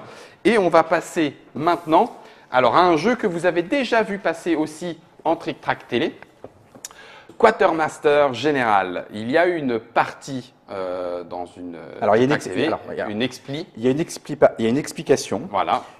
Une partie que je n'ai pas débloquée parce que on avait proposé à des internautateurs de venir ici. Oui. Et il y en a un qui nous a fait faux bon. Aïe. Donc du coup, c'était vraiment pas cool. C'était pas la meilleure configuration. Non, c'est pas ça. C'est que comme le jeu n'est pas encore édité en français. D'accord. Donc j'avais beau avoir traduit des aides de jeu. Oui. Notre pauvre invité qui était en face de nous, si tu veux, il s'est retrouvé à jouer les 3 decks qui n'étaient pas traduits. Donc, il fallait qu'il aille voir sur l'aide de jeu et tout. C'était complexe. Et du coup, c'est pas représentatif de ce qu'est Quatermaster. À 2, si tu veux. Ça peut se comprendre. De toutes les manières, à 2, c'est clair qu'il y a un peu d'apprentissage. Oui. Parce que pour que ce soit intéressant à deux, il faut avoir une certaine connaissance des decks. C'est aussi bête que ça. Je veux dire, c'est comme tous les jeux de deck building, on va dire. C'est que si tu ne connais pas les cartes, tu le découvres. Voilà. Et ça prend le temps que ça prend. Donc à 2, il y a vraiment besoin de ça. Alors qu'à 6, à 4, à 5 ou 6, on est moins dépendant de ça. D'accord. Alors, Quatermaster Général est en ce moment en financement. Voilà, vous avez choisi aussi de le passer en financement participatif. Oui, parce que le financement participatif, il sert à plusieurs choses. Oui. Il sert bien évidemment à financer un projet. Oui. Mais quand on n'a pas une puissance marketing comme de gros éditeurs, de grosses maisons d'édition longs, on va compenser ça avec une campagne de financement participatif qui va être à la fois un moyen de financer le jeu, mais aussi de faire son marketing. Et donc là, c'est bien l'objet sur un jeu comme Quatermaster qui n'est pas connu, qui a été édité aux USA cet été. Oui. Et donc, pour mettre le jeu sur le marché, on fait une campagne aussi de financement participatif pour le faire connaître. C'est aussi une façon de le faire connaître. Tout à fait. En plus, effectivement, en plus, il n'y a pas, je crois, de honte à le dire. En plus d'avoir une aide financière pour pouvoir fabriquer. Non, mais quand je dis, c'est justement pas négatif. Voilà, ça permet d'avoir de la trésorerie pour faire fabriquer le jeu. Voilà. Et d'avoir en plus intéresser un certain nombre de joueurs qui, du coup, récupéreront le jeu en français. Tu me disais que dans ce jeu-là, vous alliez même profiter de ce financement participatif pour y inclure une extension. Alors attention, il faut suivre, c'est un petit peu sioux. Donc il y a déjà un certain temps, financement participatif sur la version originelle du jeu. Non, la version originale… Non, pas pour vous, pas pour vous. Non, le jeu est déjà sorti. Oui, donc cet été à la Gen Con. Il va y avoir un deuxième financement participatif pour l'extension. Non, alors justement, le jeu est sorti sans l'extension. Sans financement participatif. Ah d'accord, pardon. Il est sorti de manière traditionnelle. Manière traditionnelle pour Quatermaster Général. Et là, Gringling Games, donc, qui est l'éditeur américain, a lancé quasiment en même temps que nous une petite campagne Kickstarter pour financer l'extension qui s'appelle… Autant pour moi. Qui s'appelle en anglais Air Marshal. Oui. Et que nous, on a francisé par l'aéronaval. D'accord. Et donc, nous, du coup, ce qu'on fait, c'est que l'extension aéronavale est un palier. Donc là, le projet a été financé à 8 000 €. Oui. Donc, on doit être à 8 700. D'accord. Donc, quelque chose comme ça. Il est. Et donc, le palier de l'aéronavale, il arrive à 9 000. D'accord. À 10 000, on a des aides de jeu qui sont assez bien foutues parce qu'il y a à la fois la séquence de jeu, des statistiques, le résumé de toutes les cartes de la nation. Wow. Donc ça permet d'avoir une vue globale sur toutes les cartes. Puisque, comme vous pouvez le voir dans la vidéo, malgré tout, on a un deck de cartes par nation. Voilà. Donc on a ici les Allemands avec les différents jetons qui vont avec. Et on a la même chose sur nation italienne, nation américaine, etc., etc., en plus du plateau de jeu. Ce qui veut dire que l'aéronaval est directement accessible pour la version française. Tout à fait. Alors ce jeu, Quatermaster Général, il est actuellement au planning de 2015. En ce moment, pour le financement participatif se finit à quel moment? Le 22 février. 22 février. Et alors du coup, question là, très curieuse que je suis, que je me pose, combien de temps entre cette fin de financement et l'arrivée du jeu? En fait, là, on a tous les éléments. Les règles sont traduites à 95%. En fait, dès que la campagne est terminée, on va faire une phase de relecture. D'accord. Donc, l'extension est traduite quasiment. Les cartes sont traduites. Oui. Donc, il reste encore un peu de travail de mise en page. D'accord. On est encore en train de retravailler sur le plateau parce que, pour la petite histoire… Oui. Dis-nous. Donc, voilà. Donc, du coup, on a mis septembre 2015 pour être tranquille. Mais j'espère sincèrement qu'on l'aura fin juin. D'accord. Ça pourrait être juin. Voilà, on a mis septembre pour être peinard, mais j'espère qu'on l'aura avant. Donc voilà. Et donc sur le plateau, en fait, on a une petite innovation parce que dans le jeu de base, parce qu'en fait, on prend le jeu de base, mais on l'a amendé avec tous les errata qui ont été balancés déjà. Alors attends, on va faire de la place sur le plateau, sur la table, pour que tu puisses nous montrer ça correctement. Et en fait, dans la version de la Gen Con, dans la version d'origine, on va dire ça comme ça plutôt, il y avait 3 conditions de victoire. Oui. Donc, gagner avec 400 points. Le premier qui arrive à 400 points, il gagne. D'accord. Ça n'arrive jamais. Jamais, jamais. Non, mais c'est du délire. C'est du délire. Voilà. D'accord, très bien. Donc c'est bon à savoir. Voilà une condition de victoire dont on peut oublier l'existence. Ça a sauté, voilà, exactement. Il y en avait une autre qui pouvait être pénalisant en cas de contexte assez particulier du tirage des cartes, qui consistait à prendre 2 nations mères. Une nation mère, c'est l'endroit où commence la nation du même nom. Et notamment pour l'axe. C'est-à-dire qu'en début de partie, il peut y avoir des configurations de tirage de cartes qui faisaient qu'il était possible pour les alliés de prendre à la fois l'Italie et l'Allemagne. Et quand le camp opposé prend 2 nations mères, il gagne. Il gagne, et donc du coup ça faisait des parties frustrantes parce que… C'était viré. D'accord, c'est viré. Bon ben voilà, c'est viré. Il reste pour l'instant qu'à l'issue des 20 tours de jeu, celui qui a le plus de points de victoire l'emporte. Oui, plus classique, on va dire, dans une façon de… Sauf qu'il y a une condition, elle, qui n'était pas présente, et qui valait en option. D'accord. C'est que quand un camp dispose de plus de 30 points d'écart avec l'autre, il gagne à la fin du tour. Mort subite, entre guillemets.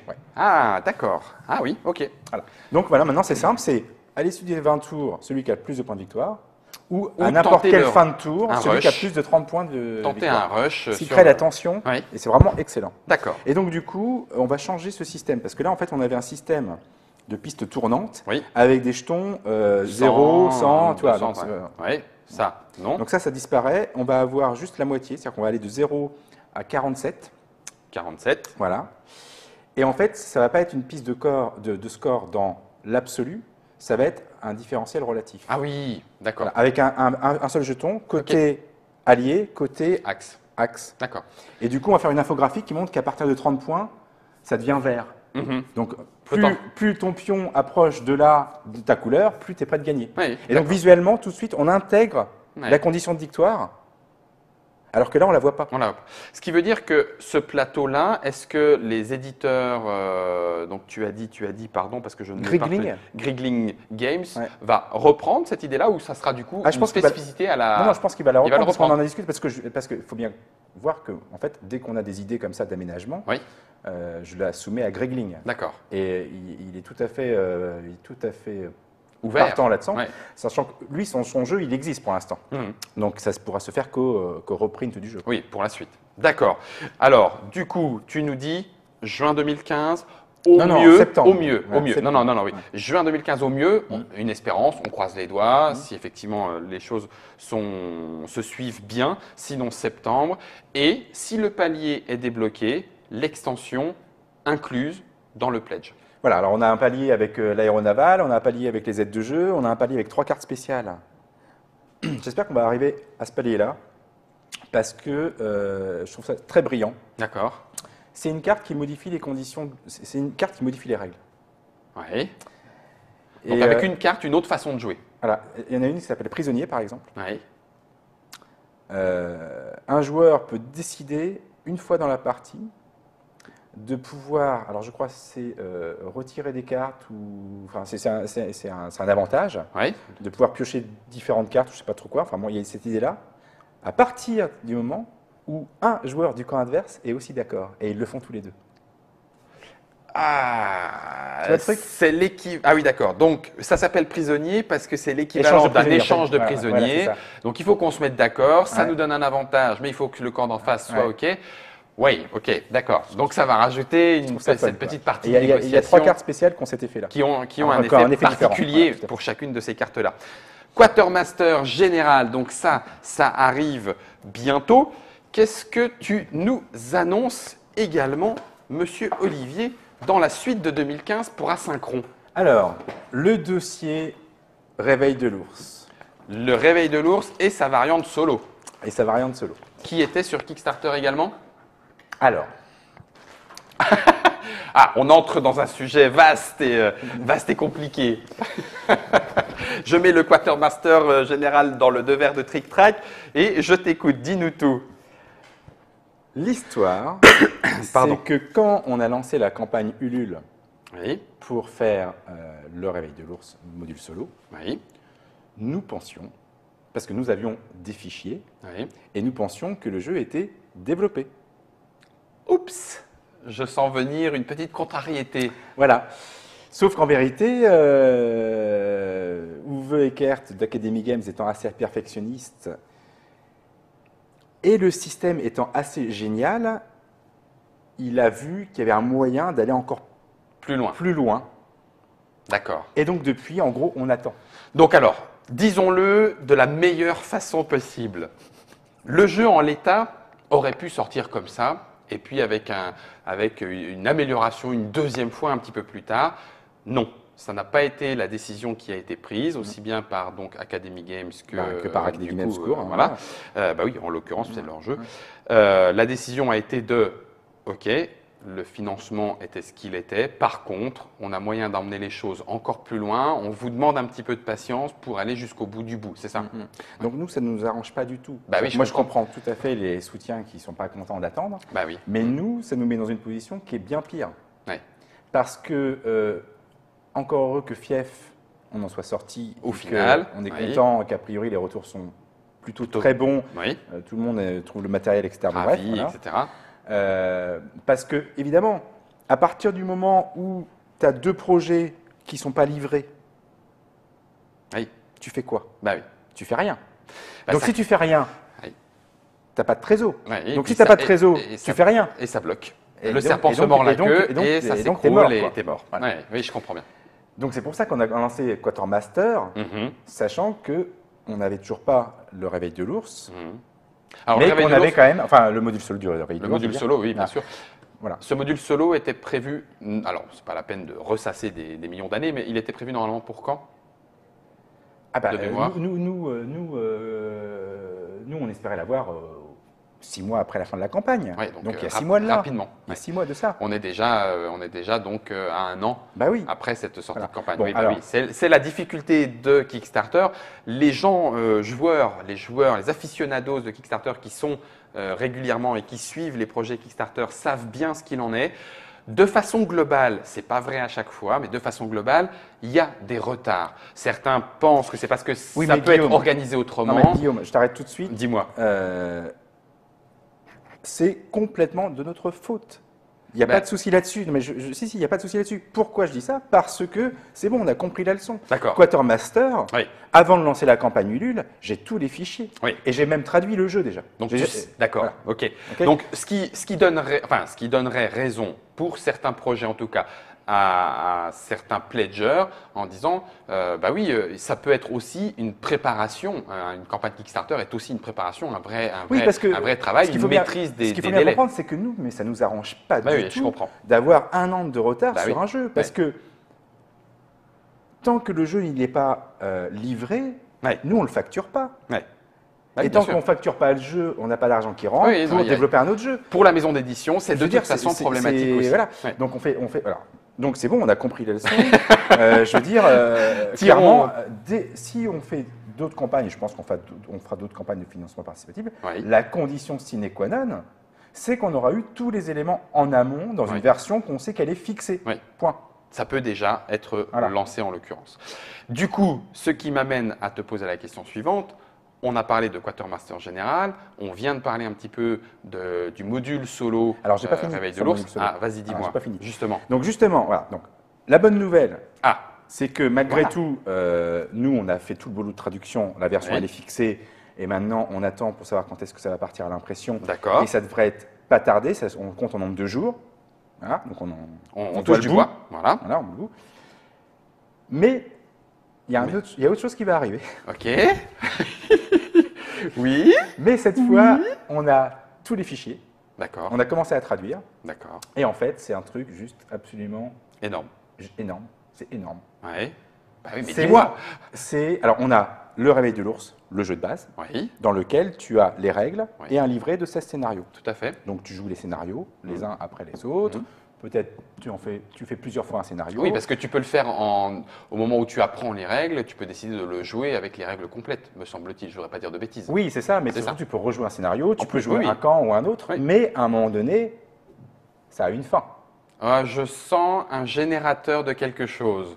C'est vrai? Donc, on a le Réveil de l'ours, le jeu de base. Oui. À côté de ça, on a le module solo, qui est lui aussi juste bluffant. Top. OK. Que tu imagines quand même que l'IA, alors quand tu as juste un deck de cartes, elle est nettement plus performante que son homologue PC du Réveil de l'ours qui existe. Sérieusement? Ah oui. Oui, ça c'est pour me le vendre ou... Ah non, mais alors avec plaisir que je te ferai la démonstration. Avec plaisir aussi. Tu vas être juste bluffé. C'est hallucinant. Bref. Donc l'IA développée en module solo jeu de cartes est plus performante que celle du jeu PC. Ah oui. La vache. Bon ben rendez-vous est pris, Trick Track télé ou pas, ou en privé ou pas. Parce que celle du PC, elle est bête. Non, mais je l'ai joué. Donc, qu'est-ce qui se passe? En fait, elle va réévaluer la différence avec plus d'unités ou des choses comme ça, tu vois. Elle va tricher, en fait. D'accord. Alors que là, elle ne triche pas. Elle est juste bluffante. D'accord. Bon. Je demande à voir. Allez, c'est parti. Donc, on a le Réveil de l'ours, le module solo, et on a une extension qui va sortir dans le même boîtage que le module solo. Avec? Non. Ah non, même boîtage, pardon, même format, excuse-moi, j'avais compris dans le même boîtage, même prix, l'extension solo est vendue 29,50, donc même prix 29,50, et c'est un générateur de scénario. Générateur de scénario. Mais pas n'importe quel générateur de scénario. Vas-y. Parce que c'est un jeu dans le jeu. C'est-à-dire qu'en fait… Un metagame. C'est-à-dire qu'en fait, tu pioches des cartes. Oui. Et ces cartes vont te permettre de mettre en place le scénario. Alors, tu vois, tu peux montrer ça. Donc ça, tu as deux cartes russes. Ça, c'est du scoop, ça. Ça, c'est du scoop. Alors, petite carte russe que je mets en caméra déportée. Voilà. Et donc, en fait, deux cartes, la 14 et la 15. Voilà. Donc, quand tu joues une carte, tu peux décider d'utiliser la partie inférieure ou la partie supérieure. D'accord. La partie inférieure, bon, bah, tu vois, ça va te rajouter 2 unités de char, là, si tu vois bien. Tout à fait. Oui, et puis, ça te rajoute un point de commandement, ton total des points de commandement. D'accord. Ou alors, tu vas jouer ça, et ça, en fait, c'est un effet particulier, contextuel par rapport au scénario. D'accord. Et donc, chaque joueur joue comme ça une carte, alternativement. Donc, il y a un jeu dans le jeu. C'est-à-dire que rien que le fait de constituer le scénario… Préparer la partie, tu peux déjà prendre un avantage en préparant la partie, même au psychologique. D'accord. Parce qu'il y en a un qui va être plus sûr, je vais essayer d'avoir plein d'unités. Puis l'autre, peut-être moins d'unités. Jouer le contexte. Les contextes, etc. D'accord. Tu as des effets Combien aussi. De cartes, tu sais déjà 50, 60 dans ces eaux-là. Dans ces eaux-là. Oui, voilà. Donc 50 cartes. Et tu sais aussi combien on en pioche et on en joue. Tu dis donc de façon alternative, on en joue une. Ça, c'est encore contextuel. C'est-à-dire que tu as des modèles de génération de scénario. C'est-à-dire que tu as des modèles où tu vas avoir 5 tours, 5 cartes, 4 tours, 4 cartes. D'accord. Et tu peux la jouer même en complètement free. C'est-à-dire, tu y vas. Tu joues plus avec ces modèles de. Ah ouais, tu te fais ton propre modèle de scénario. C'est juste à tomber par terre. Donc celle-là, elle est prête. Oui, on est en train de la traduire. Vous la traduisez. Voilà. D'accord. Et donc, j'ai pas fini. Oui. Parce que la cerise sur le gâteau, c'est que ça, c'est le générateur de scénario pour le multijoueur.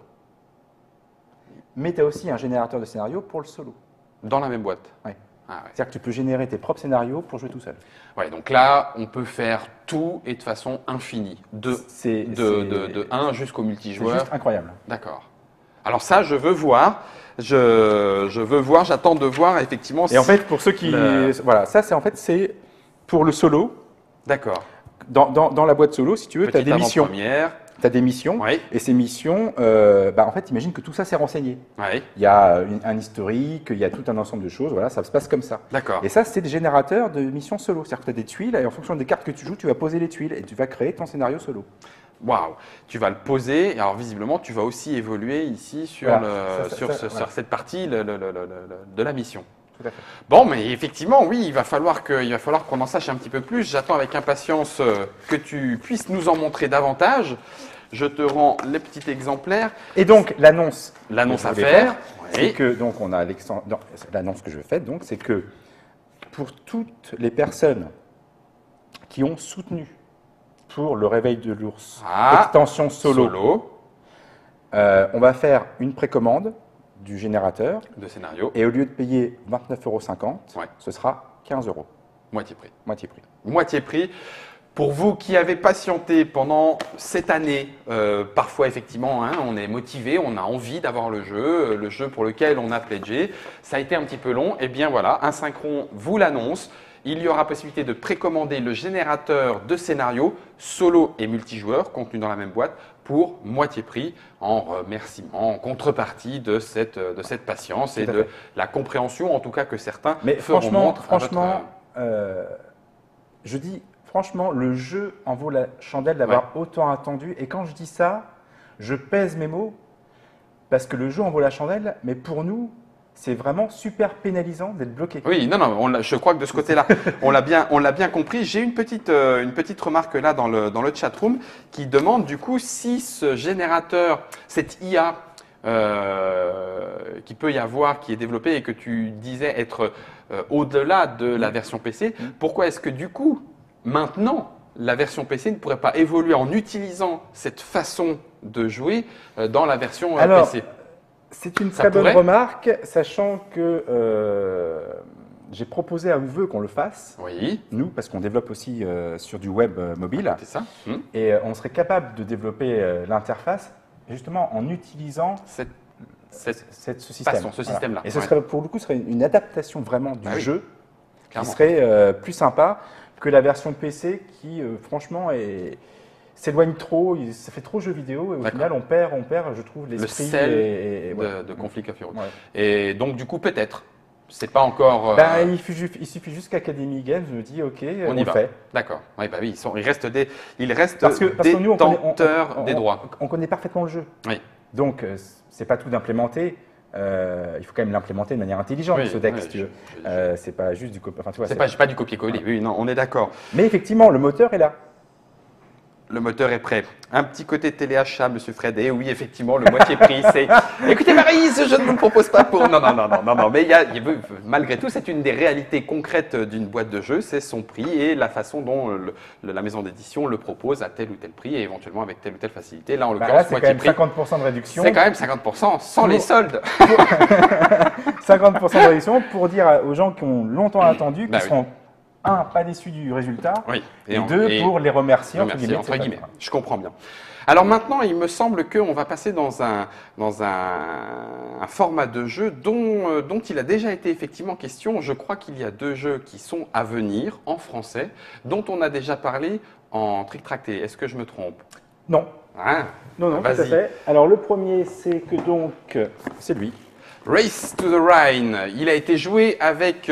l'inénarrable Monsieur Guillaume Bouilleux, avec Monsieur Fall également dans une Trick Track TV prénommée X-Rules, donc des jeux type wargame, présenté avec donc Guillaume Bouilleux, spécialiste, éminent spécialiste, s'il nous entend Guillaume, bonjour.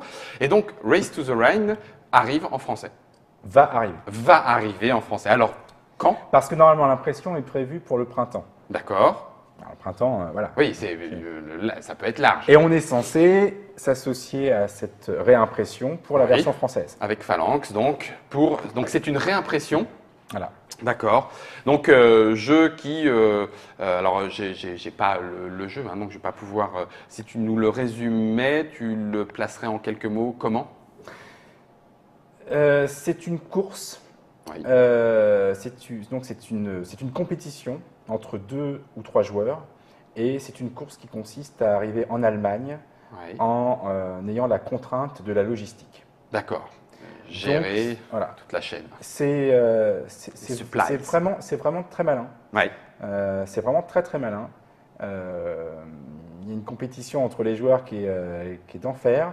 Et le matériel est vraiment splendide avec tous ces petits meeples de camions, etc. Les petits camions, les différentes ressources, les petits jetons qu'on place ensuite sur la carte.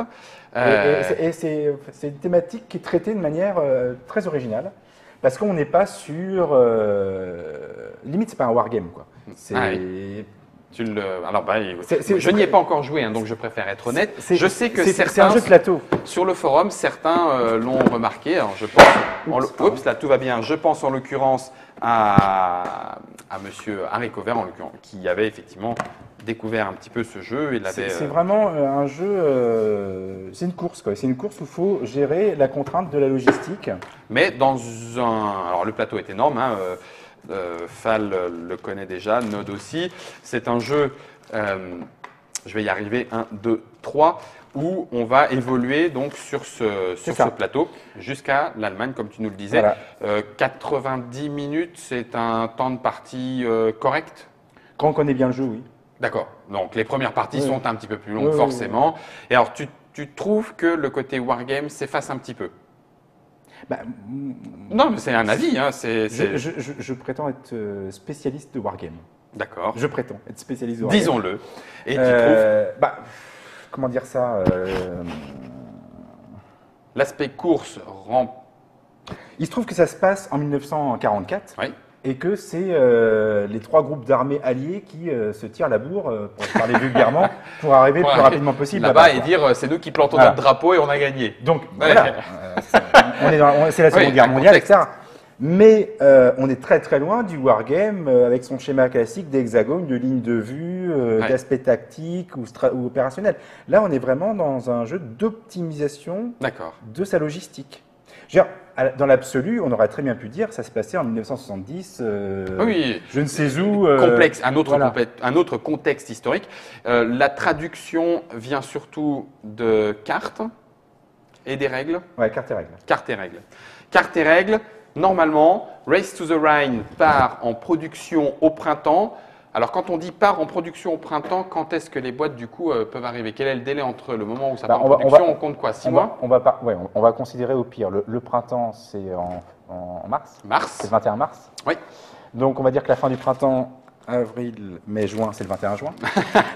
Plus 6 mois. Plus 6 mois. Voilà. Donc, fin d'année. Essen, ce serait bien qu'on l'ait pour Essen. Essen, ça serait bien octobre, sinon effectivement entre octobre et décembre. Mais ce n'est pas le seul dont il a été question dans une Trick Track télé et dans un X-Rule. Et celui-ci, je le connais un petit peu plus puisque j'ai pu y jouer en début de partie avec monsieur Guillaume Bouilleux. C'est un autre wargame assez léger. Alors ça, c'est un wargame. Voilà, Worthington Publishing, Hold Fast, le front russe. Alors on l'a vu, enfin en tout cas moi je l'ai vu, un petit jeu avec des points, alors c'est pas vraiment des points d'action mais ça l'est en l'occurrence, un certain nombre de points qui sont des points de, comment on dit, de ravitaillement, c'est les points de ravitaillement qu'on utilise pour activer ces armées.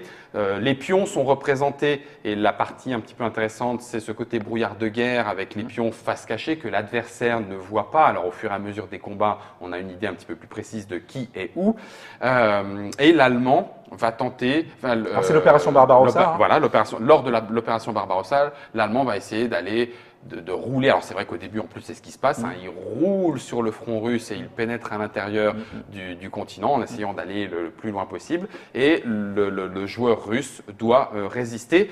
Et donc, c'est une gamme. Hein, on l'avait vu dans la précédente. C'est le volume 1. Voilà, c'est le Hold Fast. Donc là, on a l'opération Barbarossa. Il y en aura d'autres? Eh ben, en fait, j'aimerais bien avoir Corée 1950-1951. Volume 2, il vient d'être financé sur Kickstarter. D'accord. Et simplement, je ne l'ai pas encore évalué. J'ai quand même envie de l'évaluer. Lui, je l'ai évalué avec mon fils qui a 10 ans. Donc jouable, non, mais... accessible. Non, mais on l'avait vu dans la... Vous pourrez voir la Trick Track TV Hold Fast, Lex Rule numéro 5 ou 6. Oui. Excuse-moi, ce qui est assez bluffant, et ça me fait penser à Quartermaster de ce point de vue-là, c'est que les règles sont quand même relativement simples. Oui. Le matériel est relativement épuré, comme Quartermaster. Et dans le même cas, et dans ces deux cas de figure, on retrouve bien le contexte de ces opérations stratégiques et militaires. Voilà, ce côté historique. Ça, c'est bluffant. Oui, tout à fait. Ce côté historique prégnant qu'il a, ça peut être une très bonne façon de s'initier, de démarrer. En tout cas, personnellement, c'est ce que j'ai ressenti. J'attends de voir si la suite arrive. Et là, c'est prévu pour quand? On va être dans ces mêmes ordres de délai, de toute façon. Donc, dans la fin de rentrée à fin d'année 2015 pour Hold Fast, Worthington Publishing. Mais moi, la série m'intéresse. La série t'intéresse. Il pourrait y avoir la suite chez Asynchron. On a aussi 1776, je crois, il s'appelle. Je ne l'ai pas encore évalué, mais on est en train de regarder. Et ce qui me plaît bien dans cette série, c'est qu'on est sur du wargame léger, avec ce système de blocs en bois. Et ça, il y a longtemps que j'avais envie d'avoir dans notre catalogue des jeux avec ce système de blocs en bois. Avec les points de vie. Et puis le fog of war. Le brouillard de guerre. Ouais. Je pense qu'on commence à faire un bon tour, mais je crois maintenant qu'on a un élément attendu. Majeur, un élément très alors franco-français. Alors c'est pas vrai, hein, pas franco-français, mais en tout cas un des grands jeux historiques. En tout cas, bon voilà, je m'enthousiasme trop vite. Je vais faire attention à ce que je dis. Mare Nostrum. Oui. Mare Nostrum a été un jeu marquant, donc un jeu de Serge Laget. Bruno Catala a travaillé dessus aussi. Oui, enfin, ils ont souvent l'habitude d'échanger. Je ne veux pas enlever à César ce qui appartient à César, donc comme je ne suis pas dans tous les petits micro-jeux, propositions de l'un ou de l'autre, je ne voulais pas dire de bêtises. Donc Serge Laget et Bruno Catala autour de ce jeu que l'on va retrouver, donc rééditer, redévelopper. En fait, on a fait le même travail, ils ont fait, et nous avec, le même travail que pour Fief. Que pour Fief. Donc c'est ouch. Alors, pas avec le même niveau. Oui. Parce qu'on partait de plus loin pour Fief. Oui, d'accord. Parce que Fief, c'est début des années 80. Oui. Mare Nostrum, c'est qu'il y a 10 ans. Oui, on n'est plus dans le même. Donc, puis c'est quand même un jeu plus épuré que Fief. Mais c'est la même idée. C'est-à-dire qu'en fait, il y a vraiment une belle refonte. Oui. Pour Mare Nostrum. Alors j'ai quelques... Allez. Pour fixer pour ceux qui ont en tête... Qui ont le jeu en tête. Il y a plusieurs points principaux qui changent. Ah, d'accord. Voyons un petit peu les changements. Le but du jeu déjà. Oui. C'est-à-dire qu'avant, on avait 2 conditions de victoire. Oui. Au point de victoire, à la merveille, je ne voudrais pas dire de bêtises, c'était la grande pyramide, c'était celle-là qui permettait de remporter. Pyramide ou avoir 4 merveilles. Voilà. Maintenant, on en a 4. 4 ? Ouais. Donc les 2 premières sont conservées ? Sauf que c'est plus 4 merveilles ou héros, mais c'est 5. Il y en a un de plus. Et on a aussi la victoire au titre. D'accord. Politique, commerce et militaire.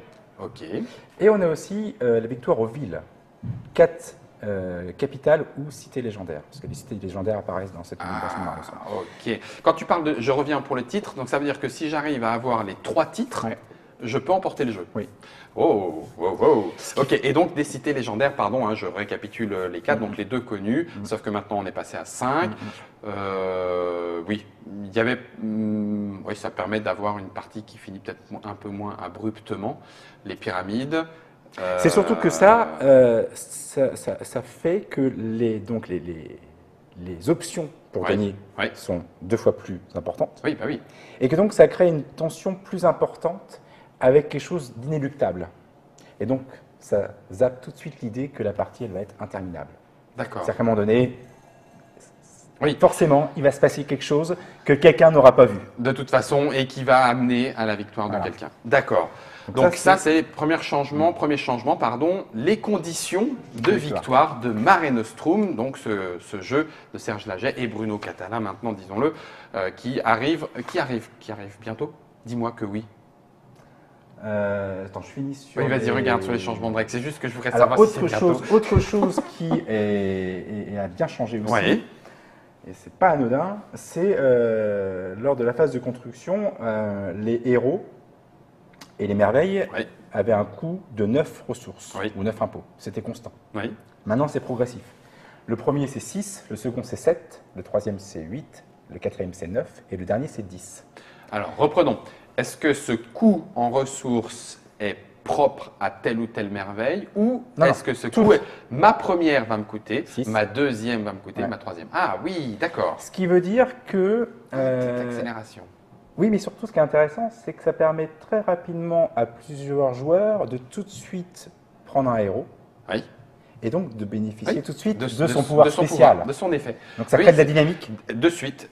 Et puis je pense qu'effectivement, des stratégies peuvent s'établir très rapidement, pourront s'établir très rapidement, voire aussi des contres, parce qu'effectivement on pourrait se dire, ah bah tiens, si lui a déjà pris celui-là, il ne faut pas que je lui laisse ça, parce que ça risque de faire…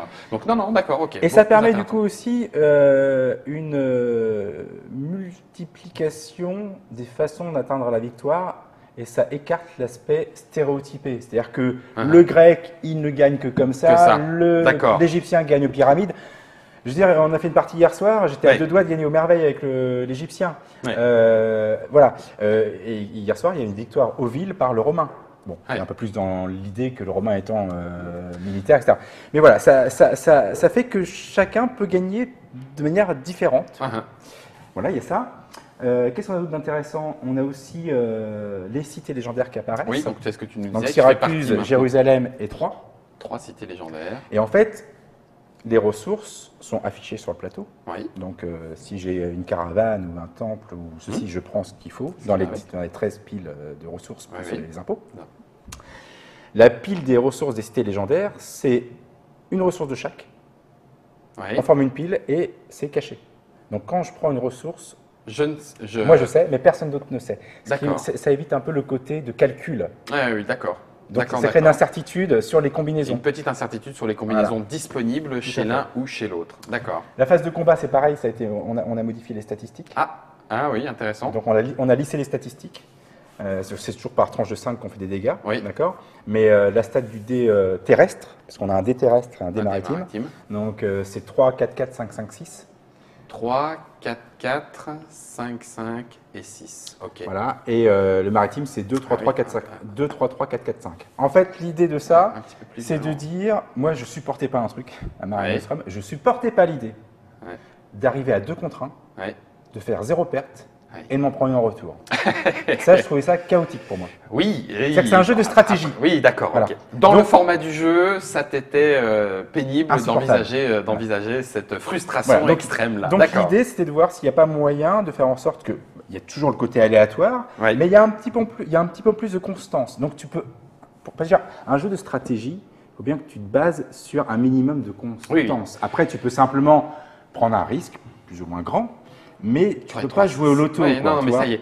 Ce qui veut dire que maintenant, avec ces nouveaux dés, cette nouvelle répartition des probabilités, en attaquant à 2 contre 1, je suis assuré. Alors, si c'est un combat terrestre, oui. Si c'est un combat maritime, il reste quand même une toute petite chance pour que tu ne fasses pas, parce que 2 et 2, 4. C'est par tranche de 5. Tu m'avais pas dit 2, 3, 3. 4. Non, mais pour le terrestre. Oui, maritime. Oui, que maritime. Oui, pardon. Pour le maritime, il reste encore une petite incertitude. Pour le maritime, il reste une. Ok, très bien. Mais par contre, pour le terrestre, effectivement, quand tu as 2 contre 1, tu es sûr de lui péter une légion. Tu sais que tu peux t'en prendre un en retour. Oui. Voilà, mais de toute façon, pas 2. Tu gagneras ton combat. Ça, c'est vraiment les trucs. Les changements. Mais il y a plein d'autres. Est-ce que, alors avant que tu nous montres, il y a quelques exclusivités là sur la Trick Track Télé, avant que tu nous montres ça, l'extension qui rajoutait un joueur et un élément de plateau est-elle reconduite?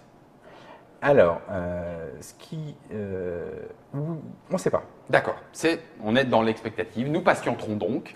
On ne sait pas. Ce qu'on sait, c'est que par contre, donc là où Bruno Catala est particulièrement intervenu, c'est sur le fait qu'on va proposer 3 petites extensions. D'accord. Qui sont associées aux 3 cités légendaires. Ok. Donc on a 3 qui dans le jeu de base, excuse-moi Olivier, dans le jeu de base, ou ça sera déjà à part? Ce sera une boîte d'extension où il y aura plusieurs choses. Il n'y aura pas que ça, mais il y aura d'autres choses. D'accord. Donc il y a 3 extensions. Donc il y a une extension qui s'appelle 3, c'est une extension à vocation militaire. D'accord. Le principe, c'est que dans une extension, on a des héros additionnels. Donc là, on a par exemple Achille, Hélène de Troie. D'accord. Les grands. Les grands de cet événement. Et on a aussi des cartes événements. D'accord. Et des conditions qui déclenchent l'acquisition des cartes événements. Ok. Les cartes événements, il y en a 15, sachant qu'il y a des cartes en plusieurs exemplaires. Il y en a de mémoire 6 ou 7 différentes. Et il y a une carte leurre, 3 cartes leurre. D'accord. Les conditions, alors pour l'extension militaire de 3, c'est quand j'ai une trirème dans 4 zones maritimes seule. Ou bien quand j'ai 5 provinces occupées militairement les unes aux autres. Adjacentes. Oui. Ou bien si j'ai remporté 3 victoires militaires. Non, pas constitutives. Pas constitutives, d'accord.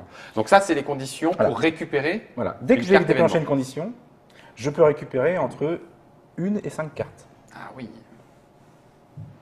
J'en récupère donc, admettons 3. Oui. Je prends celle qui m'intéresse et les 2 autres, je dois les donner à un autre joueur. Il en prend 2 et ainsi de suite. Il a choisi. Oh, waouh. Sachant qu'il y a des leurs.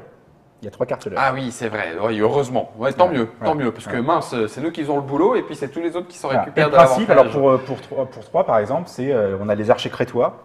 Et les archers crétois, ça te permet de tuer une légion adverse avant le combat. De déchenailler, d'accord. Donc ça, c'est 3. Voilà, on a Jérusalem. Donc c'est le même principe, sauf que c'est plus orienté sur l'aspect divinité. D'accord. On va pouvoir détruire des villes, des choses comme ça. Grâce à l'action des dieux. Voilà. D'accord. Et on a Syracuse qui est plus orienté sur l'aspect politique et commerce. Politique et économique. Oui, on s'y attendait avec les 2 autres éléments. Donc à chaque fois, développés sous cette façon-là et qui seront présentes dans la même boîte d'extension, comme tu nous le disais, avec d'autres choses. Et qu'on peut jouer indépendamment, 1 ou 2 ou 3. D'accord. Ça ne répond pas à ma question, c'est prévu pour quand? Alors, c'est prévu qu'on va donc faire comme pour Fief, puisque Academy Games veut Mare Nostrum. D'accord. Qu'on a d'autres partenaires qui sont très intéressés par Mare Nostrum. Donc, on va lancer une campagne Kickstarter. Mare Nostrum, quand? Le 14 mars.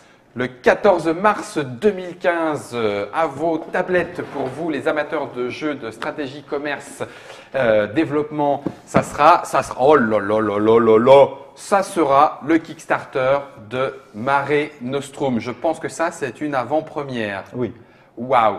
Asynchron nous a amené le visuel de la boîte de Mare Nostrum, qui démarre donc le 14 mars pour une durée de... Ça, je ne sais pas encore. Ça peut varier entre 45 jours. Entre 30 et 45 jours.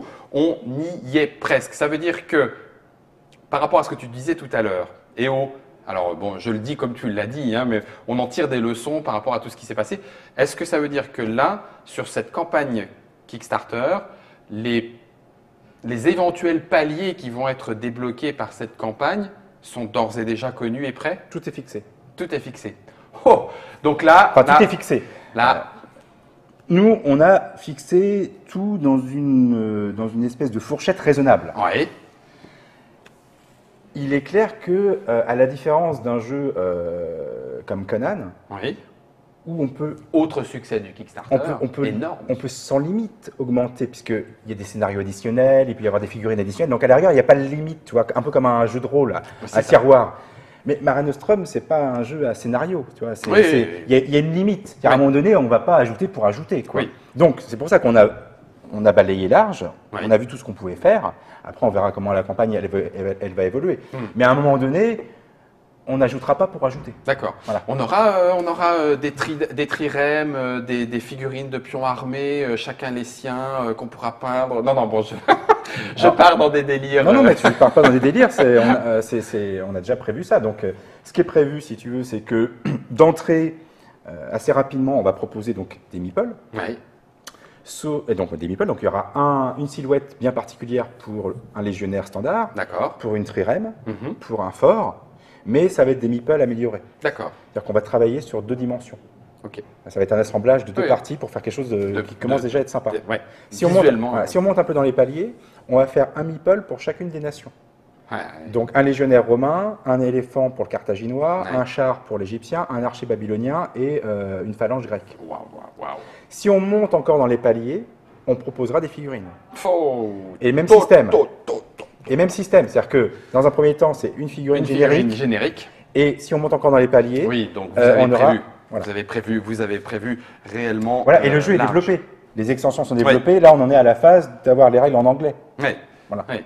Donc, ce qui veut dire que, alors bien sûr, hein, comme je le lis en même temps un petit peu sur le chat, il y a ceux qui seront ravis de retrouver ou de découvrir Mare Nostrum dans sa version simple, initiale. Il y a ceux qui, amateurs de figurines, seront ravis de se dire qu'à partir d'un tel palier, il y aura des figurines. En tout cas, ça arrive à partir du 14 mars. C'est un des projets, j'imagine, majeurs pour vous en cette année 2015 que ce jeu de Serge Laget avec travail de Bruno Catala. C'est clair, c'est le projet majeur et il est juste absolument fabuleux ce jeu. Enfin, ce que je veux dire par là, c'est que autant Fief, pour moi, c'est vraiment le jeu de négociation. Cette cité-là. Autant Mare Nostrum, c'est le jeu de stratégie. Et en fait, oui, alors ça, on s'est un peu amusé, entre guillemets. Parce que c'est une composition qui évidemment n'existe pas. Hein. On a repris un bâtiment. Attends, bouge pas, on va la mettre ici. Pardon, vas-y, on va le mettre par-dessus. Vallée d'Ivoire. Donc là, en fait, c'est un bâtiment d'inspiration babylonienne. Oui. Là, c'est le port punique de Carthage. Mais oui. Delenda, Carthago. Voilà, et là, tu as le phare d'Alexandrie. Donc c'est une cité fantasque. Allez, je cherche encore Alexandra, mais je crois que je la vois sur le côté. Bref. Alexandra ? Non, oui, Alexandrie, Alexandra. Ah, oui. Non, autant pour moi, je ne devrais pas. Mops sort de ce corps. Oui, je sais, c'est Cléopâtre. Voilà, on vient de faire Périclès. Ah oui, en haut, oui, d'accord. Périclès. Vas-y, attends, je la remets en milieu. Excuse-moi, Nod. Donc voilà, Périclès, Hannibal, Cléopâtre, César, Hammurabi. Les héros que l'on retrouve dans Mare Nostrum. C'est une Trick Track TV, peut-être pas forcément la plus longue, mais je pense qu'on a bien tenu 2 heures d'information. C'était grâce à Monsieur Olivier. Merci à toi d'être venu nous présenter tout ça. 2 heures du programme d'Asynchron 2015. Vous avez l'année condensée, un petit peu de ce qu'il y a eu avant, actuellement, de ce qui est à venir. C'était presque le Moisenal Asynchron, pas tout à fait quand même. En tout cas, merci à vous qui êtes venus, repartis, qui avez suivi cette Trick Track Télé dans son intégralité. Une fois encore, Olivier, merci pour tout. J'imagine qu'on se retrouvera après pour chaque jeu. En tout cas, moi, je l'espère. Il y a 2 ou 3 choses que là, j'aimerais bien essayer. Il sera en version surdimensionnée à Cannes. Cannes 2014, là tout bientôt, Cannes 2014, Cannes 2015, Festival international des jeux, vous pourrez jouer à Mare Nostrum. Et puis moi, j'ai envie de vous dire avec tout ça, si ce n'est pas le moment d'aller jouer, je crois que si. Alors, à vous de jouer. Salut!